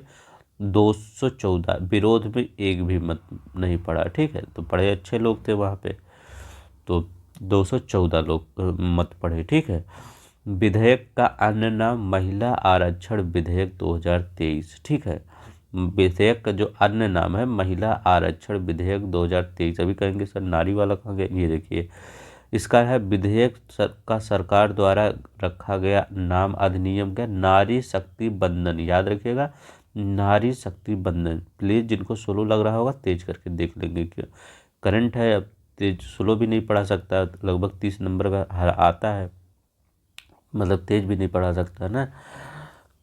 अब देखिए यहाँ पे लिखा गया, लोकसभा, राज्यसभा, विधानसभाओं और राष्ट्रीय राजधानी क्षेत्र दिल्ली में, ठीक है, महिलाओं के लिए 1/3 33% सीटें आरक्षित। तो विधानसभा का अगर चुनाव होगा तो वहाँ आपके घर के सब, मतलब जो लेडीज होंगे उनको वो खड़ी होंगी। ठीक है, 33% अगर आरक्षण मिल गया तो आपको। और लोकसभा, फिर राज्यसभा में याद रखिएगा, राज्यसभा में जो यहाँ पे अप्रत्यक्ष चुनाव जिनका होता है राज्यसभा वाला, ठीक है, मतलब ये जो हम सब जिसको चुनते हैं वो उनको चुनते हैं, वो राज्यसभा में होता है ना, तो वो भी होगा लोकसभा में भी और विधानसभा में। अब देखिए यहाँ पे होगा, यह लागू होगा लोकसभा, राज्य विधानसभा अनुसूचित जात, अनुसूचित जनजाति की सभी आरक्षित सीटों पर। ठीक है, ये नहीं कि अब अनुसूचित जाति वाला मिल गया तो आपको नहीं मिलेगा, ऐसे होगा ना, जैसे बहुत लोग SC वाले होंगे तो कहेंगे अब नहीं मिलेगा, नहीं उनको भी मिलेगा, फिर वो भी होंगे उसमें।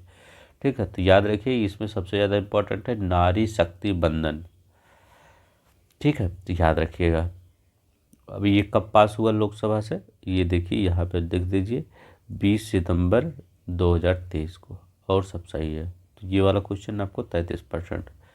चलिए ये देखते हैं, सितंबर 2023 में ग्लोबल फिनटेक फेस्ट 2023 का आयोजित किया गया। तो ये बताइए ग्लोबल फिनटेक कहाँ आयोजित किया गया? तो ये कहाँ किया गया? ये मुंबई में आयोजित किया गया। वो क्या कहते हैं, जो आपका जियो एक वो टावर नहीं बना है, जियो वर्ल्ड सेंटर बहुत बड़ा बना है, वहीं पे ये आयोजित किया गया ग्लोबल फिनटेक फेस्ट 2023। अब देखिए इसके बारे में कुछ जान लीजिए। ज़्यादा इम्पोर्टेंट नहीं है, वैसे देख लीजिए। 5 से 7 2023 को जियो वर्ल्ड सेंटर मुंबई में किया गया है। किसके द्वारा? एनपीसीआई, याद रखिएगा, national payment corporation of India. जब भू भू भीम पे, गूगल पे करते नहीं है तो एनपीसीआई के थ्रू वो सब होता है। Payment council of India PCI और फिनटेक कंजर्वेशन काउंसिल एफसीसी से के द्वारा किया गया। ठीक है, तो याद रखिएगा, थोड़ा सा इम्पोर्टेंट हो जाता है क्योंकि इसमें एनपीसीआई आ गया है। Global collaboration for responsible financial ecosystem inclusive resilience and sustainable, इसका मुख्य विषय था, याद रखिएगा। इस अवसर पर ग्लोबल फिनटेक अवार्ड भी प्रदान किया गया। अब यही देख लीजिए, इतने लोग को अवार्ड प्रदान किया गया। Leading fintech personality Abu Dhabi स्थित लुलु फाइनेंशियल को, तो यही याद रख लीजिए, लुलु फाइनेंशियल है, उसके निदेशक कौन है? लुलु माल नहीं होता है लखनऊ में, वो वहीं वहाँ भी प्राप्त किया। Fintech leader of the year Bhavesh Gupta, अध्यक्ष 197 कम्युनिकेशन। ठीक है, लीडर जो भावे। और leading fintech personality Europe Tom Greenwood Volt, संस्थापक से। Fintech CTO of the year Kailash Nama, fintech company of the open network for digital commerce, ONDC. ठीक है, fintech company of the year याद रख लीजिएगा, ओपन नेटवर्क। चलिए हम नेक्स्ट देखते हैं। तो आई होप उसको हो गया। चलिए नेक्स्ट देखते हैं, थोड़ा जल्दी करते हैं, नहीं तो आप कहेंगे बहुत ज़्यादा टाइम लग गया।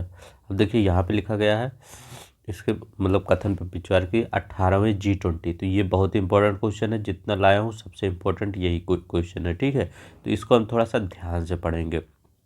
अब बताइए इसमें कौन सा कथन सही है? G20 के बारे में पूछा गया है, कौन सा G20 होगा? देखिए पहला क्वेश्चन ये पूछ सकता है कि ये कौन से नंबर का G20 भारत में हुआ था? 18वें नंबर का। हम सब 18 नंबर पे आ गए। ठीक है, कम से कम 123 कंट्री हैं, उसमें 18 नंबर पर एग्जिस्ट कर रहे हैं, इतना भी बहुत बड़ी बात है। और G20 होना अपने देश में एक गर्व की बात है। तो देखिए 9 से 10 सितंबर 2023 के मध्य नई दिल्ली में आयोजित हुआ। ठीक है, उसी में जिसमें हम सब पूरा सबको वो सब उसकी सबकी खातिरदारी कर रहे थे। ठीक है, तो यहाँ देखिए 9 से 10 सितंबर 2023 के मध्य नई दिल्ली में आयोजित हुआ। इस सम्मेलन का मुख्य विषय था वसुधैव कुटुंबकम। तो मुख्य विषय क्या था? वसुधैव कुटुंबकम। इस सम्मेलन के दौरान अफ्रीकी G20 समूह की अस्थायी सदस्यता मिली। ठीक है, तो ये सभी सही है, तभी मैं बता रहा हूँ। वसुधैव कुटुंबकम इसका मुख्य विषय था, और ये G20 अफ्रीकी जो संघ है उसको ईस्वी मिली। तो उपयुक्त तो सभी सही है इसमें। ठीक है, याद रखिएगा 18वीं है वसुधैव कुटुंबकम, इसका मुख्य विषय था, और नई दिल्ली में है G20। अब देखिए इसके बारे में ये ढेर सारा दिया गया, उसको पढ़ लेते हैं। यहाँ पे लिखा गया है 18वां G20 सम्मेलन 9 से 10 सितंबर 2023 को, याद रखिएगा 9 से 10 सितंबर। कहाँ पे? नई दिल्ली प्रगति मैदान भारत मंडपम, वही जिसमें आगे नटराज भगवान की मूर्ति लगाया गया था, वही वाला। तो यहाँ पे, और किसकी अध्यक्षता में? भारत की अध्यक्षता। मोदी जी इधर उधर सबकी सेवा कर रहे थे दौड़ दौड़। ठीक है, तो भारत। मुख्य विषय था वसुधैव कुटुंबकम। ठीक है, वसुधैव कुटुंबकम, याद रखिएगा। One earth one family one future, यही था। One earth one family one future, यही। यह शिखर सम्मेलन पहली बार भारत की अध्यक्षता में आयोजित किया गया। ये जो वसुधैव कुटुंबकम है, ये चाइना वाले विरोध कर रहे थे इसका। ठीक है, लेकिन भारत ने कहा हम रखेंगे तो यही रखेंगे, नहीं नहीं रखेंगे। ठीक है, तो कहे भैया रख लो, तुम ही रख लो, यही रख लो। प्रधानमंत्री नरेंद्र मोदी ने इस शिखर सम्मेलन की अध्यक्षता की। हाँ, G20 की अध्यक्षता में 60 स्थानों पर 200 अधिक बैठकें आयोजित किया गया। तो आपके स्टेटमेंट में आ सकता है कि 60 स्थानों पर 200 से अधिक बैठकें आयोजित की गई। अब देखिए यहाँ पे क्या लिखा गया है, इसमें किसने भाग लिया। पहले सबसे ज़्यादा इम्पोर्टेंट ये है, इसको आप याद रखिए या रट लीजिए कुछ भी। इस भारत ने, जैसे आपके घर शादी पार्टी, जैसे आपके घर शादी, मान लीजिए शादी है, तो शादी है तो आप मान लीजिए लड़की वाले हैं, तो लड़की वाले सब आ ही रहे हैं, जिनकी सेवा तो वो तो आएंगे, वो लड़के वाले तो आ ही रहे हैं आपके घर, लड़की वाले घर आते हैं, तो मान लीजिए वो आ ही रहे हैं। लेकिन आप अपने मोहल्ले में भी और रिश्तेदार में भी कुछ लोग को इनवाइट कर देते हैं। तो ऐसे भारत ने भी किया है, कुछ लोग को इनवाइट, भैया आप भी आइएगा हमारे यहाँ। तो बांग्लादेश को कह दिया कि आप बगल में हैं तो आइएगा। कोमोरोस, तो कोमोरोस भी कह दिया गया आप भी आइएगा, ठीक है। मिस्र, आप अब मिस्र भी, क्योंकि वो आए थे 26 जनवरी में बैठे थे, तो मोदी से बात तो की होगी कि हमें भी बुला लीजिएगा। अच्छा मंच था, अब बड़े बड़े पावरफुल लोग थे, ठीक है। तो मॉरिशस और मॉरिशस, मिस्र है और इसके बाद मॉरिशस है, ठीक है। तो मॉरिशस ये अपना, ये यहाँ से हिंदू वहाँ पे प्रधानमंत्री बनते हैं ना, तो इनको बुलाना ज़रूरी है। नीदरलैंड, ठीक है, तो याद रखिएगा नीदरलैंड बहुत हमारे भागीदारी करता है। नाइजीरिया, तो अफ्रीका से भी कुछ लोग को बुलाना ज़रूरी था, अफ्रीका से, ठीक है। तो हमको क्या सुटेबल लगा कि नाइजीरिया सबसे अच्छा पड़ेगा, क्योंकि आज तेल उला जाता है। ओमान, तो ओमान भी है, तो ओमान वही मतलब जैसे अपने गुजरात से जाएंगे तो उधर ओमान ही पड़ता है। तो ये ओमान कहाँ होगा, ऐसे याद करने की मैं ट्रिक बता रहा हूँ, याद कर लीजिए, नहीं तो मतलब कभी भूल। कहा होगा भैया जब आप निकलते हैं तो पहले आके मेरे यहाँ नाश्ता वास्ता करते हैं, तो प्लीज़ हमको बुलाइएगा। तो भारत ने कहा सही है।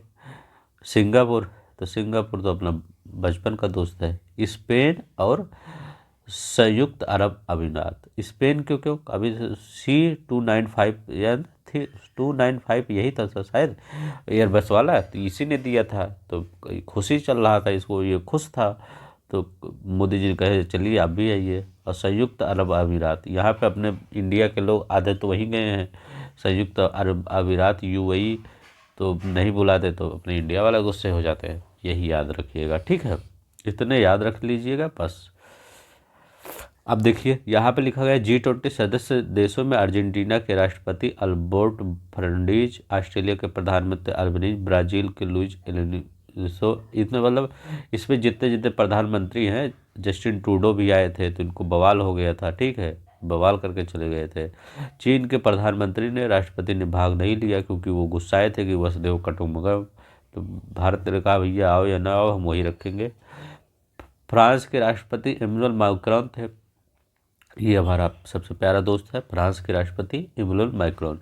जर्मनी के चांसलर ओल्फ स्कोज, इंडोनेशिया का राष्ट्रपति जोको विडोडो, जापान के प्रधानमंत्री फूमियो किशिदा थे, और इटली की प्रधानमंत्री जॉर्जिया मेलोनी थी, याद रखिएगा। अब देखिए इसमें भी मैक्सिको में के वित्त मंत्री थे, मतलब आप देख लीजिएगा कितने लोग थे। बाइडन का नाम ही नहीं लिए, तो राष्ट्रपति बाइडन ये तो सबसे विशिष्ट अतिथि, जिससे कोई फंक्शन होता है तो आपके घर कोई विशिष्ट अतिथि आ जाता है तो उसके लिए स्पेशल आप जाते हैं मिलने, ठीक है। तो वही होते हैं राष्ट्रपति जो बाइडन, ठीक है। और UK राष्ट्रपति सुनक, ये मंदिर भी गए थे दिल्ली में। तो चलिए अब देखिए UAE के थे मोहम्मद बिन आयल जहदान नाहयान, बस तो इतना याद रख लीजिएगा और कुछ नहीं। अब देखिए इसमें कुछ बातें हैं वो याद रखिएगा, वो तो पता चल गया मेहमान कौन से आए थे, इसमें बातें क्या थी। 55 देशों वाले अफ्रीका संघ G20 जो समूह के 21वें सदस्य के रूप में सदस्य मिली, ये याद रखिएगा। नई दिल्ली एक घोषणा पत्र था, उस पे सहमति बन गई, लोग कह रहे थे नहीं बनेगा लेकिन बन गई। भारत से मध्य पूर्व यूरोप में जोड़ने वाली भारत मध्य पूर्व यूरोप आर्थिक गलियारे की घोषणा की गई, ठीक है।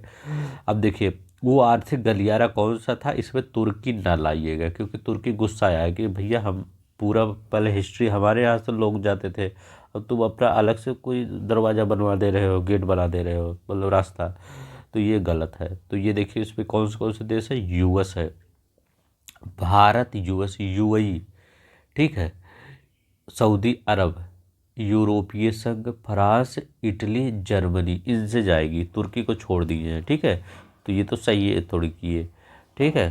तो तुर्की हमारे देश के बारे में हमेशा गलत गलत बातें बोलता था, ठीक है। तो ये आई मैं किसको बोला जाता था, ठीक है। तो ये अभी ठंडे वर्षन पर गया है इजरायली युद्ध से। महिला सशक्तिकरण, नए कार्य समूह की सहमति, क्रिप्टो करेंसी बिलियन में। अब देखिए इस अवसर प्रधानमंत्री नरेंद्र मोदी ने जैव गठबंधन GBA की घोषणा की, याद रखिएगा। और ये क्या था, शिखर सम्मेलन में सभापति 17वें प्रधानमंत्री नरेंद्र मोदी ने प्रतीकात्मक रूप से G20 की अध्यक्षता ब्राजील के एनासियो लूला दी सिल्वा को सौंपी। तो मतलब 19वां अब कौन करेगा, ब्राजील करेगा। ठीक है, तो चलिए हम नेक्स्ट देखते हैं। अब ये भी बहुत इंपॉर्टेंट क्वेश्चन है। मतलब यूनेस्को ने धरोहर स्थल शामिल किया है कौन सी बैठक में, 45वें बैठक में।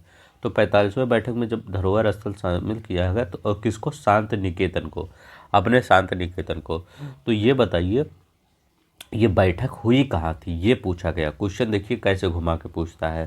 तो ये बैठक कहाँ हुई थी, तो उसमें लगा गया कि हाँ ये भारत का शांति निकेतन है, इसको धरोहर का दर्जा दे दिया जाए। तो ये बैठक सऊदी अरब में हुई थी, याद रखिएगा, बहुत इंपॉर्टेंट क्वेश्चन, सऊदी अरब में हुई थी।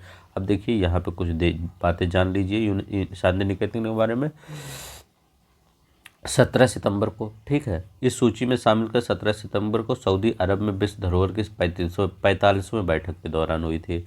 अब देखिए अंतर्राष्ट्रीय परामर्श संस्थान इंटरनेशनल म्यूचुअल फंड आईकोमॉस द्वारा, ठीक है, इसके द्वारा, ठीक है, याद रखिएगा। अब देखिए विशेषतः दार्जिलिंग हिमालय रेलवे सुंदरबन राष्ट्रीय उद्यान और शांति निकेतन पश्चिम बंगाल का तीसरा विश्व धरोहर स्थल बन गया है। ठीक है, तो देखिए दार्जिलिंग हिमालय रेलवे और सुंदरबन राष्ट्रीय उद्यान के बाद शांति निकेतन पश्चिम बंगाल का। तो पूछ सकता है पश्चिम बंगाल में कितने, एक दार्जिलिंग हिमालय रेलवे और सुंदरबन राष्ट्रीय उद्यान, दो तो पहले से थे, एक शांति निकेतन अब हो गया। ठीक है, याद रखिएगा। अब पूरा भारत में कितना, 41वें बन गया हुआ, जब तक शांति निकेतन था, अभी शायद कुछ और जुड़ा था। ठीक है, उसको देख लेंगे आगे। अभी देखिए अभी 42 है, ठीक है, अभी उसमें होयसाला साइड टेम्पल जुड़ा है। ठीक है, तो इसको अपडेट करिएगा। ठीक है, अभी मतलब जब तक शांति निकेतन जुड़ा था तब तक 41 थे। अब देखिए शांति निकेतन के बारे में, वर्ष 1863 में शांति निकेतन की शुरुआत देवेंद्र नाथ टैगोर ने एक आश्रम के तौर पर की। ठीक है, याद रखिएगा, कब, 1863 में रविन्द्रनाथ टैगोर के चित्त लिखा गया है ना यहाँ पे, पिता होगा यहाँ, पिता देखिए थोड़ा सा, पिता देवेंद्र नाथ टैगोर ने एक आश्रम के, तो इस आश्रम की स्थापना किसने की थी। अगर वहाँ कह दे कि इस आश्रम की स्थापना रविन्द्रनाथ टैगोर तो गलत था, इनके पिताजी देवेंद्र नाथ टैगोर ने किया था, याद रखिएगा, देवेंद्र नाथ टैगोर ने किया था। वर्ष 1901 में रविन्द्रनाथ टैगोर ने इसे प्राचीन भारत में गुरुकुल सिस्टम पर आधारित रजिस्ट्री आवासीय स्कूल आर्ट ऑफ सेंटर किया। 1921 विश्व भारती विद्यालय में परिवर्तित किया गया। तो 1921 में विश्व भारती विश्वविद्यालय में परिवर्तित कर दिया गया। ठीक है, विश्व भारती को वर्ष 1951 में केंद्रीय विश्वविद्यालय और राष्ट्रीय महत्व संस्थान घोषित कर दिया गया। तो अब एक केंद्रीय महत्व विश्वविद्यालय बन गया। ठीक है, अब देखिए ये भी बहुत इंपॉर्टेंट है। हाल ही में एक राष्ट्र एक चुनाव की संभावना को तलाशने हेतु एक समिति गठित की गई है, किसकी अध्यक्षता में, तो ये किसकी अध्यक्षता में, हमारे पूर्व राष्ट्रपति रामनाथ कोविंद जी के अध्यक्षता में। अब देखिए इसमें देख लीजिए, एक राष्ट्र एक चुनाव की संभावना कहते कब, 1 सितंबर 2023 में, किसके द्वारा, केंद्र सरकार के द्वारा, कौन से, पूर्व राष्ट्रपति रामनाथ कोविंद। ठीक है, 1967 में, पहले 1967 तक लोकसभा विधानसभा एक ही साथ हुआ करते थे, लेकिन बीच में सब गड़बड़ हो गया। अब देखिए इसमें सदस्य में शामिल कौन थे, तो ये इसमें इतने 7 सदस्य शामिल थे। अध्यक्ष तो वो थे, अब सदस्य कौन शामिल थे, इतने सदस्य थे। अमित शाह जी शामिल तो रहेंगे ही, इतने बड़े नेता हैं। लोकसभा में विपक्ष के नेता अधीर रंजन चौधरी। ठीक है, गुलाम नबी आज़ाद, कश्मीर से भी ले लिए इनको। तो राज्यसभा में विपक्ष के पूर्व नेता गुलाम नबी आज़ाद। 15वें वित्त आयोग के अध्यक्ष NK सिंह, याद रखिएगा, 15वें वित्त आयोग के अध्यक्ष NK सिंह।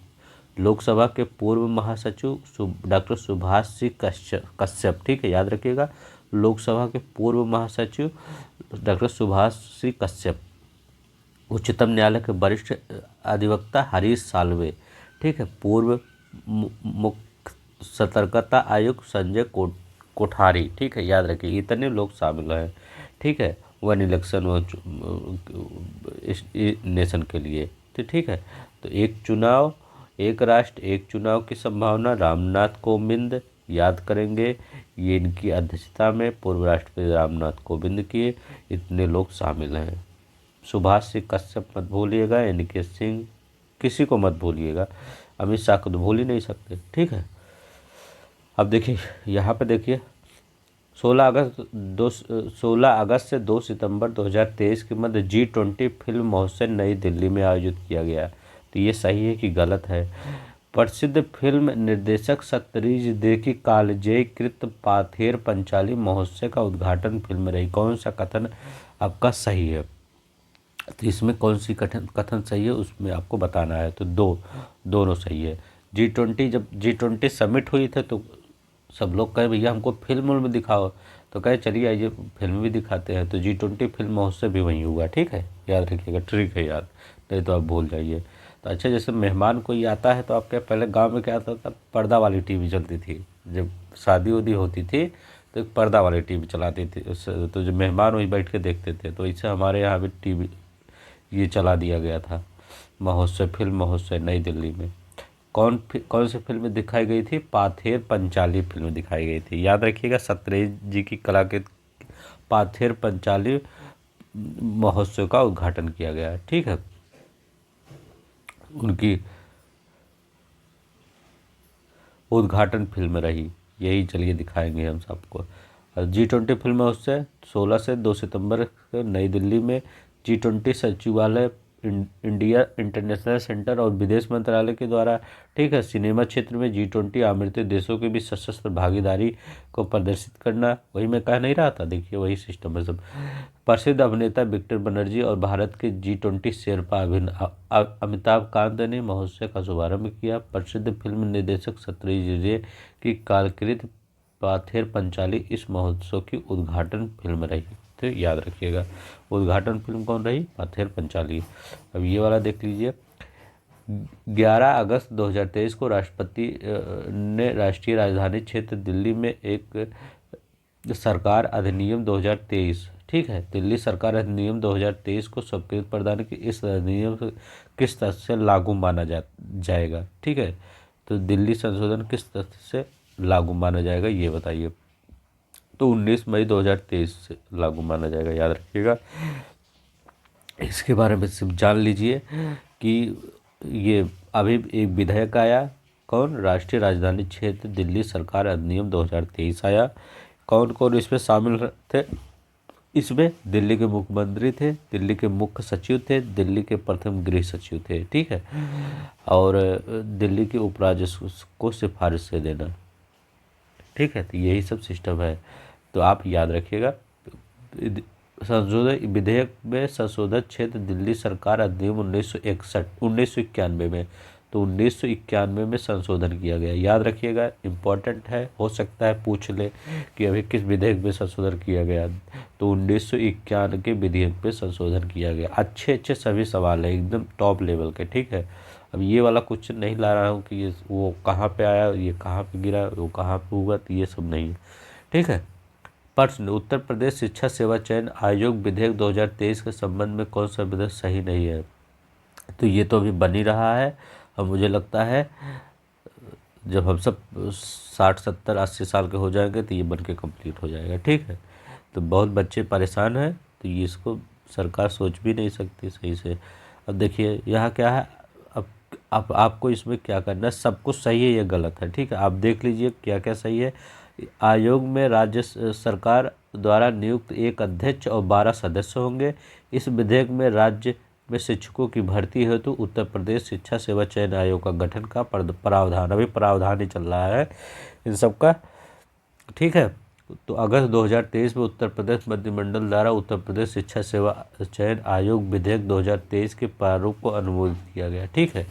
अभी यही इलेक्शन से कोई रिलेटेड मैटर होता है तो उसको विशेष सत्र, मतलब जो विशेष सत्र होता है उसको बुलाया जाता है, उसमें सब पारित वारित करवा देते हैं हर चीज़। जब पढ़ाई लिखाई वाला होगा तो अभी प्रावधान है, तो अभी पेंडिंग है, तो ये है वो है। अब देखिए इसमें आयोग के अध्यक्ष और सदस्य का कालकाल 5 वर्ष नहीं होगा, 3 वर्ष होगा, या 65 वर्ष की उम्र है या 3 वर्ष है, ठीक है, याद रखिएगा। इसलिए मैं इसमें ज़्यादा कुछ लाया भी नहीं, क्योंकि ये फर्जी चीज़ है। अब देखिए यहाँ पे जन्म और मृत्यु पंजीकरण अभी संशोधन हुआ था 2023 में, पूछ सकता है कि जन्म और मृत्यु पंजीकरण संशोधन कब हुआ था, तो 2023 में अभी हुआ था। इस अधिनियम में 11 अगस्त 2023 को राष्ट्रपति की सहमति प्राप्त हुई। इस पे कह रहा है कब, 11 अगस्त 2023 को इस पर सहमति प्राप्त हुई। चलिए अब ये देखिए यहाँ पे देखिए दूसरा, यह अधिनियम जल और वित्त रजिस्टर अधिनियम 1969 में संशोधन करता है, ठीक है। तो इसमें कौन सा सही नहीं है वही बताना है। तो ये दूसरा देखिए, ये इस पे कह रहा है कि यह विधेयक में जल और वित्त को राष्ट्रीय और राज्य स्तरीय डेटाबेस तैयार करने को प्रस्ताव, ये भी सही है। इस विधेयक में जल पंजीकरण के दौरान माता पिता अभिभावक का आधार नंबर देना आवश्यक नहीं है, ये गलत है, ठीक है। तो ये भी एक जान लीजिए, इस विधेयक में जब पंजीकरण लड़कों का बच्चों का किया जाएगा तो किसी का, तो माता पिता का, किसी का या अभिभावक कोई भी होगा उसका आधार नंबर देना आवश्यक होगा, ठीक है। तो वैसे भी आपका ये गलत हो गया, तो आपका ये सब सही है, ठीक है। अब देखिए ये वाला, राष्ट्रपति द्वारा स्वीकृत संविधान अनुसूचित जाति आदेश अधिनियम 2023 में किस राज्य में महार और महारा बेहर महारा समुदायों में अनुसूचित जातियों की सूची में शामिल करने का प्रावधान किया गया। तो इसमें मतलब कुछ नहीं है, एक जाति होती थी जो महार जाति होती थी, उनको अनुसूचित जाति में शामिल करने का प्रावधान किया गया। वो कहाँ की जाति है यही सिर्फ आपको बताना है, ठीक है। तो सिंपल क्वेश्चन सोचिए, छत्तीसगढ़ में, ठीक है, याद रखिएगा छत्तीसगढ़ में। इसके बारे में कुछ है, हाँ चलिए देख लेते हैं, थोड़ा कुछ ज़्यादा है नहीं। संविधान अनुसूचित जातियों में संशोधन ये किया है, छत्तीसगढ़ में अनुसूचित जातियों को संशोधन किया गया उसमें। इसमें महार महारा मेहरा और मेहर महारा समुदाय की जनजाति होती है उनको एससी सूची में शामिल, अनुसूचित जातियों ना, तो एससी सूची में शामिल करने का प्रावधान किया गया है। इस सूचियों में जीवन की स्थितियों में सुधार करना है, बस उनको थोड़ा आगे बढ़ाना है, और कुछ नहीं है। अब देखिए इसमें खाली इतना याद रखिएगा छत्तीसगढ़ में। अब देखिए मिशन अमृत सरोवर के संबंध में कौन सा तथ्य सही नहीं है, तो ये देख लीजिए, मिशन अमृत सरोवर के संबंध में कौन सा तथ्य सही नहीं है, ये बहुत इंपॉर्टेंट क्वेश्चन है, पहले बता दे रहा हूँ। इसमें बी वाला गलत है, ठीक है, तो यही वाला गलत है, और जो है वो सब देख लीजिएगा। अभी इसमें अगस्त 2023 में ग्रामीण विकास मंत्रालय ने इस मिशन की प्रगति के विषय में जानकारी दी। अभी इस मिशन के तहत 2023 तक पहचाने गए 1,12,277 अमृत सरोवरों में से 81,425 अमृत सरोवरों का निर्माण कार्य प्रारंभ किया गया। इस मिशन के तहत कई राज्यों में प्रत्येक जिले में 75 अमृत सरोवर का लक्ष्य प्राप्त करने की दिशा में सराहनीय प्रगति की है। मतलब एक जिले में 75 अमृत सरोवर होंगे, इतना जान लीजिएगा, नहीं तो वहाँ 64 दे दे 65 दे दे, एक जिले में 75 अमृत सरोवर होंगे। अब देखिए ये गलत है, क्यों गलत, अब देखते हैं। अभी तो उसका जानकारी कौन प्राप्त, ग्रामीण विकास मंत्रालय ने जानकारी प्राप्त किया। अब देखिए यह मिशन शुरू किया गया भारत की आज़ादी के अमृत महोत्सव के उपलक्ष्य में 24 अप्रैल 2022 को।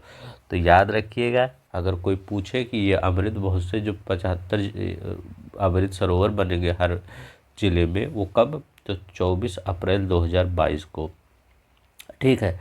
तो 24 अप्रैल 2022 को शुरू किया गया। अब देखिए यहाँ पे लिखा गया है ग्रामीण क्षेत्रों में जल संकट की समस्या का दूर करना, ठीक है। तभी तो मतलब जैसे बारिश हो तो अगर अमृत सरोवर बने रहेंगे तो बारिश का पानी आके इसी में रह जाएगा, ठीक है। मोदी जी का अच्छा इनिशिएटिव है, मुझे लगता है अभी तक जितना भी मोदी ने स्टेप लिया है ये सबसे अच्छा इनिशिएटिव हमको लगा, ठीक है। क्योंकि पानी बाकी नदी नालों में चला जाता था तो फिर वो बाकी समुद्र में चला जाता था, तो उसका बेनिफिट नहीं पड़े। अब ऐसे गांव में ही रह जाएगा वो पानी, और गांव वाले भी इसका यूज कर पाएंगे, ठीक, या शहर वाले कोई भी हो। कम से कम 75 अमृत सरोवर का निर्माण और पुनरुद्धार करना। अब देखिए इसमें मंत्रालय कितने हैं, 8 मंत्रालय, याद रखिएगा, बहुत बार पूछा जाता है। ये मिशन अमृत सरोवर जो अमृत ये है अमृत सरोवर का निर्माण में, इसमें कितने मंत्रालय भाग ले, 8 मंत्रालय। 8 मंत्रालय कौन है, ग्रामीण विकास विभाग, भूमि संसाधन विभाग, पेयजल एवं स्वच्छता विभाग, जल संसाधन विभाग, पंचायती राज मंत्रालय, पर्यावरण वन और जलवायु परिवर्तन मंत्रालय, रेल मंत्रालय, सड़क परिवहन और राजमार्ग मंत्रालय, ये सब भाग लेते हैं इसमें। ठीक है, याद रखिएगा इतने हैं। अभी एक लोग और हैं, ये जो टेक्निकल एडवाइजरी देते हैं, तो भास्कराचार्य राष्ट्रीय अंतरिक्ष अनुप्रयोग और भू संरचना विज्ञान संस्थान BISAGN। ठीक है, ये ठीक है, तो याद रखिएगा। टेक्निकल पूछ ले तो भास्कराचार्य, और ये सब याद रखिएगा। अब पूछेंगे वन क्यों इसमें इंक्लूड कर दिया गया। अभी अरे अरे भैया बताइए, जब वन कहीं पे अमृत सरोवर बन रहा है तो अगर बताइए वहाँ वन है तो वन वालों को परमिशन लेनी पड़ेगी ना, इसीलिए वन याद रखिएगा। और सड़क परिवहन मंत्रालय, क्योंकि कहीं रोड जा रहा है तो पता चला वहीं पास हो गया है तो उसको रोड वहाँ पे हटाना पड़ेगा, रोड इसको डाइवर्ट करना पड़ेगा।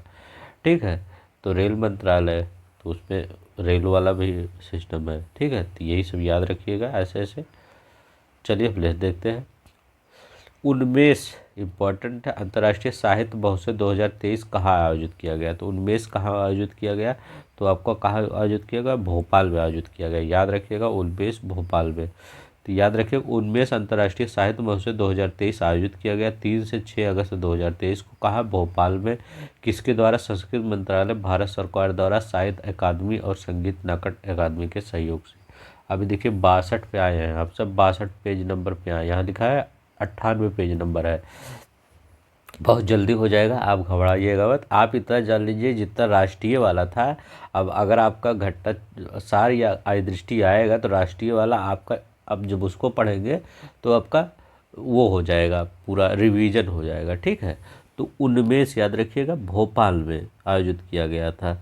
ठीक है, और उसके साथ वो एक जनजातीय कला महोत्सव पूछ सकता है कहाँ आयोजित किया गया, तो बहुत इंपॉर्टेंट है, उत्कर्ष का भी आयोजन वहीं किया गया था। इसको किसने किया था, देखिए कैबिनेट मंत्री या राष्ट्रपति, ये सब अगर कोई उद्घाटन करे तो बहुत इंपॉर्टेंट हो जाता है। राष्ट्रपति द्रौपदी मुर्मू जी ने किया था, याद रखिएगा, राष्ट्रपति द्रौपदी मुर्मू जी ने। किसके द्वारा, संस्कृत मंत्रालय, भारत सरकार द्वारा, और साहित्य अकादमी और संगीत नाटक अकादमी, 3 चीज़ के सहयोग से। संस्कृत मंत्रालय और साहित्य अकादमी, संगीत नाटक अकादमी, 3 लोग के द्वारा किया गया था। ठीक है, तो चलिए हम फिर देख देते हैं यहाँ पे, तो पता चल गया ना, एक बार देख लीजिए। उन्मेष भोपाल में, उसी समय उत्कर्ष एक जनजातीय महोत्सव भी, संस्कृत मंत्रालय, साहित्य अकादमी, संगीत नाटक अकादमी, राष्ट्रपति द्रौपदी मुर्मू जी ने किया था। बस इतना याद रख लीजिएगा। अगस्त 2023 में G20 एम्पावर शिखर सम्मेलन 2023 कहाँ आयोजित हुआ, तो G20 एम्पावर, तो ये कहाँ आयोजित हुआ, अच्छा क्वेश्चन है, पूछ सकता है। तो ये गांधीनगर में आयोजित हुआ, इसके बारे में देखते हैं अभी। G20 एम्पावर शिखर सम्मेलन 2023 आयोजित, भारत की G20 अध्यक्षता के तहत 1 से 2 अगस्त 2023 को गांधीनगर गुजरात में, ठीक है, याद रखिएगा, गांधीनगर गुजरात में आयोजित किया गया। मुख्य विषय था महिलाओं के नेतृत्व में विकास, एक समावेशी और न्यायसंगत वैश्विक आर्थिक विकास सुनिश्चित करना था। उद्घाटन किया था, देखिए केंद्रीय मंत्री, हम बताएं ना, केंद्रीय कोई मंत्री है तो अच्छा इंपॉर्टेंट हो जाता है, स्मृति जुबिन ईरानी ने। क्या है ये, केंद्रीय महिला एवं बाल विकास मंत्री हैं। G20 देशों में निजी क्षेत्र में महिलाओं के नेतृत्व और उद्देश्य सशक्तिकरण में तेजी लाना, याद रखिएगा, इतना याद रखिएगा। ठीक है, अब घबराइएगा मत, मैं PDF नीचे लिंक प्रोवाइड कर दूंगा, आप अगर चाहिए तो तभी डाउनलोड करिएगा, नहीं तो फर्जी ढेर सारा मटेरियल रख लीजिएगा। ठीक है, ये नहीं कि मैं आपको ना प्रमोशन कर रहा हूँ कि जाइए आप टेलीग्राम ज्वाइन करिए, ये नहीं, मतलब अगर चाहिए तभी ज्वाइन करिएगा, डाउनलोड करिएगा, नहीं तो कुछ आप सिर्फ पढ़ लीजिए यहाँ पे बस। ठीक है, न टेलीग्राम ज्वाइन करिए न कुछ, सिर्फ आप पढ़ाई करिए, मेन आपका पढ़ाई है, आपका सिलेक्शन है, ये सोशल मीडिया ज्वाइन करने से सिलेक्शन नहीं मिलता। ठीक है, यहाँ देखिए 2023 में केंद्रीय मंत्री doctor Jitendra Singh magnetic resonance imaging scanner launch किया। यह स्कैनर जैव प्रौद्योगिकी विभाग के राष्ट्रीय बायोफार्मा मिशन के अंतर्गत किसके द्वारा विकसित किया गया, तो बताइए किसके द्वारा विकसित किया गया ये।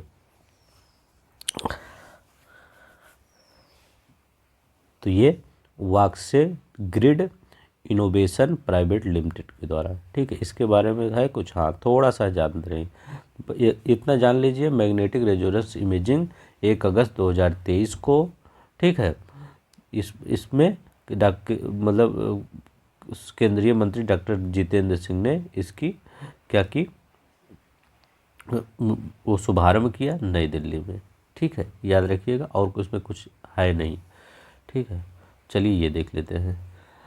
प्रधानमंत्री नरेंद्र मोदी ने वीडियो कॉन्फ्रेंस के माध्यम से देश भर में 508 रेलवे स्टेशन का पुनर्विकास की आधारशिला रखी। उत्तर प्रदेश में कितने रेलवे अमृत स्टेशन का विकास किए जाएंगे? तो पूरे देश भर में कितने अमृत स्टेशन बनाए जाएंगे? रेलवे के हैं ये 508, याद रखिएगा 508, याद रखिएगा। रेलवे स्टेशन पूरे देश में, चाहे चेन्नई हो चाहे श्रीनगर हो, ठीक है, सब जगह मिला के 500। लेकिन हमारे उत्तर प्रदेश ने भी इसमें से कुछ हासिल कर लिया है। तो इसमें कितना हासिल कर लिया है? 55 रेलवे स्टेशन को हासिल कर लिया है, याद रखिएगा। अच्छी बात है, बहुत ज़्यादा किया है, ठीक है। 55 रेलवे स्टेशन को हासिल कर लिया है। अब देखिए इसके बारे में कुछ जान लीजिए, इतना ही है। अब देखिए 527 राज्यों और केंद्र शासित प्रदेशों में पूरा होगा पुनर्विकास अमृत भारत स्टेशन योजना के अंतर्गत इसका चलेगा। पूरा 508 है, 55 हमको दे दिया गया है। अब देखिए उत्तर प्रदेश को 55 दिया है, बिहार वाला भी याद कर लीजिए 49 दिया गया है, ठीक है। और सब गुजरात मोदी जी अपने यहाँ 21 दे दिए हैं, तमिलनाडु में 18 CSK वाले को, ठीक है, कर्नाटक में 13, ठीक है। झारखंड में देखिए कितना दे दिए गए हैं, 20 दे दिए, छोटा सा राज्य है लेकिन अच्छा दे दिए गए हैं, ठीक है। तो इतना अपने यहाँ याद रखिएगा 55, ठीक है। 508 में 55 हम पा गए। अब देखिए इसको देखिए, चलचित्र संशोधन में कौन सा तथ्य सही नहीं है? देखिए सब सही है, सब ध्यान से पढ़ लीजिए, मैं बता दे रहा हूँ कौन सा सही नहीं है। ये वाला संशोधन सही नहीं है, ये 1900 आपका 52 होना चाहिए, ठीक है। 1952 में चलचित्र संशोधन किया गया है, ठीक है। तो आपका यही वाला आपका सही नहीं है और आपका सब सही है, ठीक है। चलिए आई होप आप पढ़ लिए होंगे। चलिए नेक्स्ट देखते हैं। यहाँ लिखा गया है 53वां राष्ट्रीय योजना समूह की बैठक हुई, प्रधानमंत्री गति शक्ति न 53वीं बैठक हुई। इस बैठक में कौन सा तत्व सही नहीं है? तो बताइए इस बैठक में कौन सा तथ्य सही नहीं है? तो इस बैठक में कौन सा तथ्य सही नहीं है? देखिए यही वाला गलत है। बैठक में 6 परियोजना जो है उनका मूल्यांकन किया गया। लॉजिस्टिक उद्योग संवर्धन आंतरिक व्यापार पर विशेष सचिव सुमित डावरा ने की बैठक 9 अगस्त 2023 को नई दिल्ली में आयोजित हुई। अब थोड़ा सा इसमें देख लीजिए उसमें क्या गलत था। अब देखिए यहाँ लिखा गया है 6 परियोजनाओं में 3 पत्तन पोत परिवहन जलमार्ग मंत्रालय से और 3 सड़क, ठीक है। तो इसमें कह रहा है 3 जो पत्तन वाला जलमार्ग वाला और 3 सड़क है। तो यहाँ क्या लिखा गया है? यहाँ लिखा गया है 3 रेल मंत्रालय की और 3 सड़क परिवहन राजमार्ग मंत्रालय की। तो देखिए यही गलत हो गया, ठीक है। वहाँ जल वाला नहीं है इसमें गति शक्ति में, तो ठीक है। गति शक्ति के अंतर्गत 3 रेल मंत्रालय की और 3 सड़क राजमार्ग मंत्रालय की परियोजनाएं शामिल हैं, ठीक है, याद रखिएगा। आयोजन स्थल नई दिल्ली में 9 अगस्त 2023 को प्रधानमंत्री गति शक्ति के अंतर्गत। तो यही सब करना है, ठीक है। लागत कितना है? 28,875 करोड़ रुपए, ठीक है, याद रखिएगा, इम्पोर्टेंट है। अब देखिए किस राज्य में अमृत वृक्ष आंदोलन वेब पोर्टल, मोबाइल एप्लीकेशन और लकड़ी आधारित उद्योग पंजीकरण वेब पोर्टल का शुभारंभ किया गया? तो किस राज्य में बताइए, कहाँ पे किया गया? तो ये असम में, ठीक है, असम में। अच्छा इनिशिएटिव है, आइए हम बताते हैं। अभी आप कहेंगे अच्छा इनिशिएटिव है। असम के मुख्यमंत्री हेमंत बिस्वा शर्मा द्वारा अमृत वृक्ष आंदोलन वेब पोर्टल, ठीक है। अमृत वृक्ष आंदोलन वेब पोर्टल पूछ सकता है क्योंकि पिछली बार जब पीसीएस का पेपर हुआ था उसमें कई राज्य सरकारों के योजनाओं में पूछा गया था, ठीक है। शुरुआत अमृत वृक्ष आंदोलन की थीम गीत के साथ, याद रखिएगा। अब इसमें 1 करोड़ मतलब 10 मिलियन व्यावसायिक रूप से पौधे लगाने का लक्ष्य है, 1 करोड़, ठीक है, याद रखिएगा। राज्य में हरित आवरण का विस्तार करना, याद रखिएगा। अब देखिए, अमृत वृक्ष आंदोलन वेब पोर्टल पंजीकरण, जिससे आपने वेब पोर्टल अपने मोबाइल में रख लिया, अब उसको एक पेड़ लगाना है, इसके बाद उसकी सेल्फी खींचना है, अपलोड करने पर 100 रुपये मिल जाएगा, ठीक है, यही करना है, कुछ नहीं। तो बहुत अच्छा इनिशिएटिव है। तो अब अभी तो यहाँ हमारे यूपी में चला नहीं, जो वहाँ के होंगे वो कर लेंगे, ठीक है, वहाँ का तो कोई होगा नहीं, मुझे लगता है।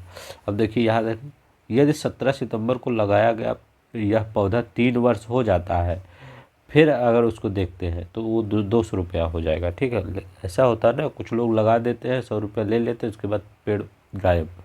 लेकिन ऐसा नहीं करना चाहिए हमको, वो उसमें भी एक जीव है, उसकी रक्षा करनी चाहिए, ठीक है।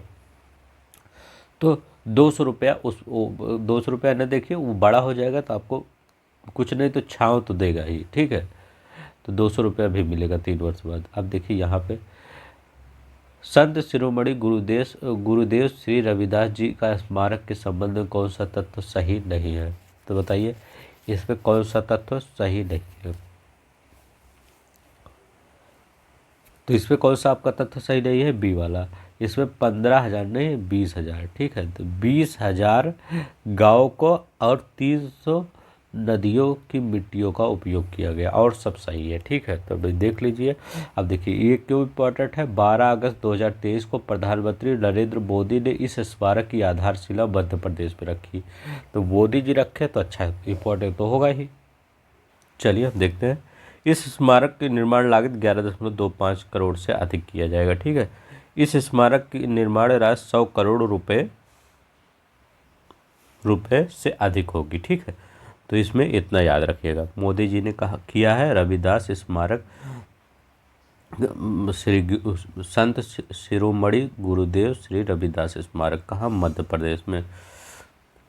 अब ये वाला देखिए, ज़्यादा क्वेश्चन है, 75 हो गया है पेज, 98 पेज है, हमने क्वेश्चन नंबर नहीं लाया, ये सॉरी। अब देखिए यहाँ लिखा गया है असम में 4 नए ज़िले बने हैं। अब उस 4 नए ज़िलों में कौन सा ज़िला शामिल नहीं है? तो इसमें बताइए, असम में 4 नए ज़िले बने हैं, कौन सा शामिल नहीं है? तो कौन सा ज़िला शामिल नहीं है? कार्बी आंगलोंग ज़िला शामिल नहीं है, याद रखिएगा। अब देखिए इसमें कौन से ज़िले हैं। विश्वनाथ है, अब देखिए इसमें विश्वनाथ था, हाँ। बाजली होजोई था ही है, तो एक और देख लीजिए कौन सा है।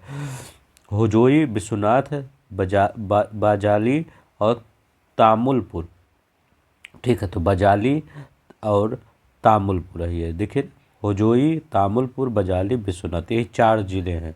असम मंत्रिमंडल ने 4 नए ज़िले बनाए हैं। अब जिलों की संख्या 35 हो गई है, याद रखिएगा।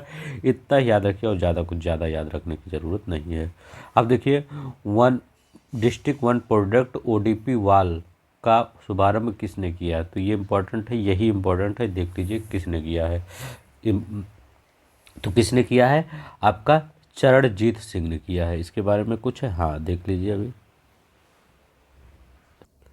इसके बारे में हम आके देख लेते हैं। One district one product ODOP वाल, याद रखिएगा, ODOP वाल का शुभारंभ 11 अगस्त 2023 को हुआ है। ग्रामीण विकास मंत्रालय, भारत सरकार में ग्रामीण आजीविका के अपर सचिव चरणजीत सिंह, ठीक है। तो ये हैं अपर सचिव चरणजीत सिंह, याद रखिएगा, यही हैं जिन्होंने इसका शुभारंभ किया है। नहीं तो आप अमित शाह जी लगा दीजिए। मेरा गांव मेरी धरोहर, इसमें देखिए अच्छा है, इसमें लगाइएगा अमित शाह जी, ठीक है। तो इसमें क्या मेरा गांव मेरी धरोहर में क्या सही है? अब देखिए इसमें क्या सही नहीं है, नहीं है ना, तो क्या सही नहीं है? इसमें यही वाला सर नहीं, यहाँ 6.5 होना चाहिए, याद रखिए 6.5 होना चाहिए, और सब सही है। क्या देखिए 27 जुलाई को मेरा गांव मेरी धरोहर, 27 जुलाई 2023, याद रखिएगा 27 जुलाई 2023 इम्पॉर्टेंट है। केंद्रीय मंत्री अमित शाह जी ने किया था, ठीक है, हो गया। राष्ट्रीय संस्कृत मानचित्रण मिशन के अंतर्गत शुरू किया गया। यह परियोजना आज़ादी के अमृत महोत्सव के हिस्से के रूप में राष्ट्रीय सांस्कृतिक मानचित्रण मिशन के अंतर्गत शुरू किया गया, सही है। इस परियोजना को संस्कृति मंत्रालय द्वारा इंदिरा गांधी राष्ट्रीय कला केंद्र के समन्वय से शुरू किया गया, सही है। और 6.5 सांस्कृतिक मानचित्रण करना गाँव का, ठीक है। 6.5 लाख गाँव का सांस्कृतिक मानचित्रण करना, ये याद रखिएगा। 27 जुलाई 2023 को मेरा गांव मेरी धरोहर, ठीक है, अमित शाह ने किया, ठीक है, याद रखिएगा। देखिए 27 जुलाई केंद्रीय गृह और सहकारिता मंत्री दोनों हैं अमित शाह जी, ठीक है। अब देखिए सांस्कृतिक मानचित्रण करना गाँवों का, ठीक है, याद रखिए। सांस्कृतिक मानचित्रण अंतर्गत इंदिरा गांधी राष्ट्रीय कला केंद्र के समन्वय से, ठीक है, याद रखिएगा। भारत के 6.5 लाख गाँव का सांस्कृतिक मानचित्रण करना, तो याद रखिएगा यही सही है, ठीक है। भारत के 6.5 लाख गाँव का सांस्कृतिक मानचित्रण करना। अब यहाँ देखिए राजस्थान न्यूनतम आय गारंटी विधेयक 2023 के संबंध में कौन सा तथ्य सही नहीं है। अब देखिए इसमें कौन सा तथ्य सही नहीं है, डी वाला सही नहीं है, यहाँ 15% होना चाहिए और सब सही है। देख लीजिए क्या है, 21 जुलाई 2000 को राजस्थान द्वारा राजस्थान न्यूनतम आय गारंटी विधेयक 2023 पारित हुआ। तो ये पूछ सकता है कौन से राज्य ने न्यूनतम गारंटी आय विधेयक पारित किया, राजस्थान ने। इस विधेयक में प्रदेश के सभी ग्रामीण शहरों को 125 दिन का रोजगार गारंटी दिया जाएगा, ठीक है। तो इस प्रदेश में सभी शहरी और ग्रामीण परिवारों को, ठीक है, तो शहरी और ग्रामीण दोनों परिवार आ जाएंगे इसमें। इस राज्यों में वृद्धजन, दिव्यांग, विधवाओं, एकल महिलाओं और प्रतिमाह न्यूनतम 1,000 रुपये की पेंशन गारंटी प्रदान करने का प्रावधान किया गया है इस विधेयक में। अब देखिए ये जुलाई 2023 में अखिल भारतीय शिक्षा समागम बहुत ही इम्पोर्टेंट है, याद रखिएगा। अखिल भारतीय शिक्षा समागम कहाँ पे आयोजित हुआ, तो ये बताइए कहाँ पे आयोजित हुआ, तो ये कहाँ हुआ, नई दिल्ली में, याद रखिएगा। अखिल भारतीय शिक्षा समागम कहाँ पे आयोजित हुआ, नई दिल्ली। कहाँ पे, भारत मंडपम है, ठीक है। तो आइए देखिए इसके बारे में कुछ दिया गया, हाँ दिया गया, देख लीजिए। भारत मंडपम नई दिल्ली में आयोजित हुआ अखिल भारतीय समागम। देखिए किसने आयोजित किया, शिक्षा मंत्रालय, कौशल विकास उद्यमिता मंत्रालय के द्वारा संयुक्त रूप से। उद्घाटन प्रधानमंत्री नरेंद्र मोदी ने 3रे वर्षगांठ के अवसर पर आयोजित किया गया, ठीक है। यह कार्यक्रम राष्ट्रीय शिक्षा नीति 2000 की 3री वर्षगांठ के अवसर पर किया गया। PM school for rising India योजना के अंतर्गत पहली किस्त जारी की गई, ठीक है, याद रखिएगा। इसके PM school for rising India के अंदर पहली किस्त जारी की गई। 6207 स्कूलों की पहली किस्त मिली, जिसमें कुल धनराशि 630 करोड़ रुपए थी, ठीक है, याद रखिएगा। प्रधानमंत्री नरेंद्र मोदी ने फ्रांस की आधिकारिक यात्रा के संबंध में कथनों पर विचार कीजिए, बताइए। प्रधानमंत्री ने अभी फ्रांस की आधिकारिक यात्रा पर गए, वो क्या, कौन सा कथन सही है, तो बताइए इसमें कौन सा कथन सही है। तो पहले आइए हम देख लेते हैं, फिर आप क्या यहाँ देख लेंगे। किसके नियंत्रण पर, इमैनुअल मैक्रोन, फ्रांस के राष्ट्रपति। भारत फ्रांस की रणनीतिक भागीदारी की 25वीं वर्षगांठ पे, ठीक है, याद रखिएगा। यह प्रधानमंत्री की कौन सी 6वीं यात्रा थी, याद रखिएगा, 6वीं यात्रा थी, ठीक है। 1998 में राजनीतिक संबंध हमारा शुरू हुआ, लेकिन राजनयिक संबंध 1947 से, कि हमारे यहाँ राजनयिक हमारे यहाँ, उनके राजनयिक उनके यहाँ, उनके राजनयिक हमारे यहाँ, हमारे उनके यहाँ, जाने कब, 1947 से। लेकिन राजनीतिक संबंध कब स्टार्ट हुआ, मतलब जो रणनीतिक भागीदारी थी, ठीक है, रणनीतिक भागीदारी, अब हम रणनीति बनाएंगे, तो 1998 से, याद रखिएगा। 13 जुलाई 2023 को प्रधानमंत्री फ्रांस के मध्य द्विपक्षीय बैठक आयोजित हुई है। अब देखिए यही सबसे इम्पोर्टेंट है, grand cross of the legion of the honour दिया गया, grand cross of legion of honour दिया गया इसमें, याद रखिएगा, grand cross legion of the honour दिया गया, ठीक है। अब देखिए इसमें क्या रखिएगा, 14 जुलाई 2000 को फ्रांस के राष्ट्रीय दिवस बास्टिल, ठीक है, बास्टिल दिवस के अवसर पर, ठीक है, याद रखिएगा, बास्टिल दिवस के अवसर पर, तो ठीक है। तो ये पेरिस में आयोजित किया गया, तो हमारे प्रधानमंत्री जी मुख्य अतिथि के रूप में भाग लिए। तो बास्टिल दिवस कब मनाया गया, 14 जुलाई को, याद रखिएगा, ठीक है। तो इसमें कुछ और नहीं था, ठीक। तो आइए अब इसमें कौन सा आपका, ये देखिए यहाँ पे लिखा गया है 25वीं वर्षगांठ थी, और यहाँ पे लिखा गया है 20वीं वर्षगांठ थी, तो ये गलत हो जाएगा। तो आपका कौन सा सही है, 2 हटा दीजिए, कौन सा सही है, 1 और 3, तो 1 3 यही सही हो जाएगा। आइए ये देखिए, दक्षिण एशिया का पहला regional centre for species survival किस देश में स्थापित किया गया, याद रखिएगा, काफ़ी इंपॉर्टेंट है, दक्षिण एशिया का है और भारत में स्थापित किया गया है, तो अच्छा याद रखिएगा। Regional centre for species survival किस देश में, भारत में। अब देखिए दक्षिण एशिया का पहला regional centre for species survival Bharat में स्थापित में समझौता किया गया 28 जुलाई 2023 को IUCN और भारतीय वन्यजीव ट्रस्ट ने किया है। ठीक है, केंद्र स्थापित किया है भारत में।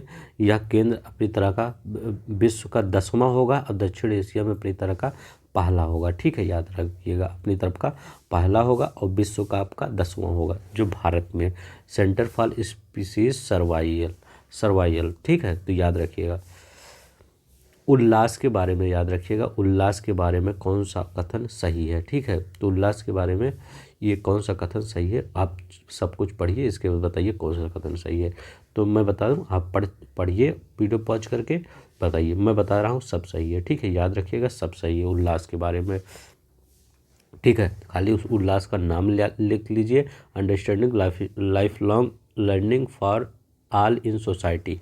ठीक है, यह शिक्षा से रिलेटेड है। ठीक है, याद रखिएगा, उल्लास के बारे में कुछ देख लीजिए। प्रधानमंत्री नरेंद्र मोदी को उपस्थित में अखिल भारतीय शिक्षा समागम 2023 के भारत मंडलम प्रगति मैदान में दिल्ली में उल्लास, वही जो शिक्षा समागम हुआ था, नव भारत साक्षरता कार्यक्रम का उद्घाटन किया गया। केंद्रीय मंत्री धर्मेंद्र प्रधान द्वारा इस योजना के उद्देश्य का एक व्यापक शिक्षण पारिस्थितिकी तंत्र बनाकर भारत में शिक्षा और साक्षरता में क्रांति लाना। याद है, उल्लास क्या है देख लीजिए, understanding life long learning for all in society. याद रखिएगा, यही है इसका फुल फॉर्म। बुनियादी साक्षरता और सार्वजनिक पहुंच को बढ़ावा देना। प्रौद्योगिकी का उपयोग करने में उल्लास मोबाइल एप्लीकेशन महत्वपूर्ण है। एप्लीकेशन एंड्रॉयड ओएस दोनों पर आया था। उल्लास किस वर्ष पर लाया गया, राष्ट्रीय शिक्षा नीति 2020 नहीं हुआ था, उसकी तीसरी वर्षगांठ पे लाया गया था उल्लास। ठीक है, तो उसका फुल फॉर्म याद रखिए बस। ठीक है, तो ये डिजिटल गेटवे के रूप में कार्य करेगा संस्था में, याद रखिएगा। जुलाई 2023 में अध्यक्षता में अन्य पिछड़े वर्ग उपवर्गीय मूल्यांकन हेतु गठित आयोग ने अपनी रिपोर्ट सौंपी। जो आयोग गठित हुआ था उसमें किसने अपनी रिपोर्ट सौंपी। ठीक है, तो इसमें किसने न्यायमूर्ति जी रोहड़े ने सौंपी। याद रखिएगा, न्यायमूर्ति जी रोहड़े की अध्यक्षता में ये आपका ओबीसी में उपवर्ग बनाने की बात न्यायमूर्ति जी रोहड़े की अध्यक्षता में।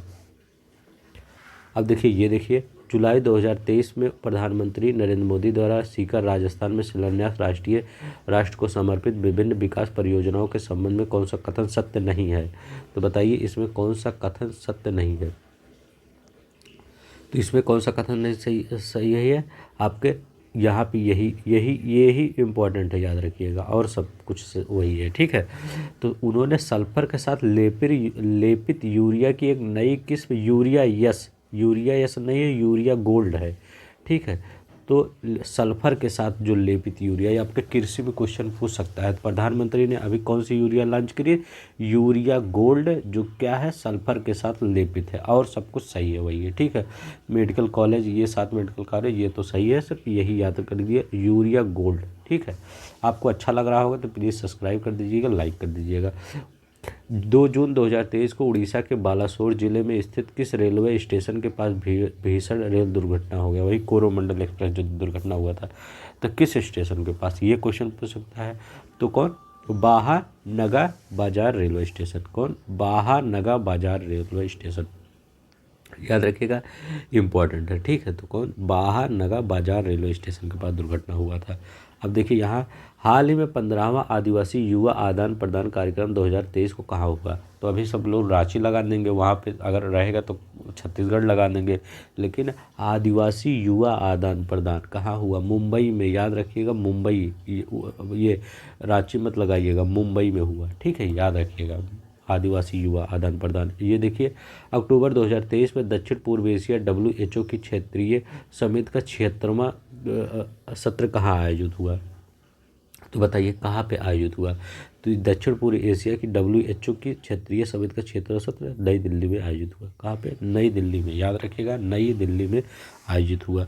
ठीक है, इसके बारे में कुछ देख लेते हैं। अब आपका ख़त्म होने वाला है, कितना, हाँ 96 हो गया है। दक्षिण पूर्व एशिया WHO का 76वां सत्र नई दिल्ली में आयोजित हुआ। टेड्रोस अधनॉम ने इस सत्र में वर्चुअल भाग लिया, मतलब आए नहीं थे, वीडियो कॉन्फ्रेंसिंग। इसकी अध्यक्षता किसने की, डॉक्टर मनसुख मंडाविया जो स्वास्थ्य मंत्री हैं, उन्होंने इसकी अध्यक्षता की थी। ठीक है, तो बस इतना ही है। तो आपका पूरा जितना राष्ट्रीय था यहाँ पे हमने ख़त्म कर दिया है।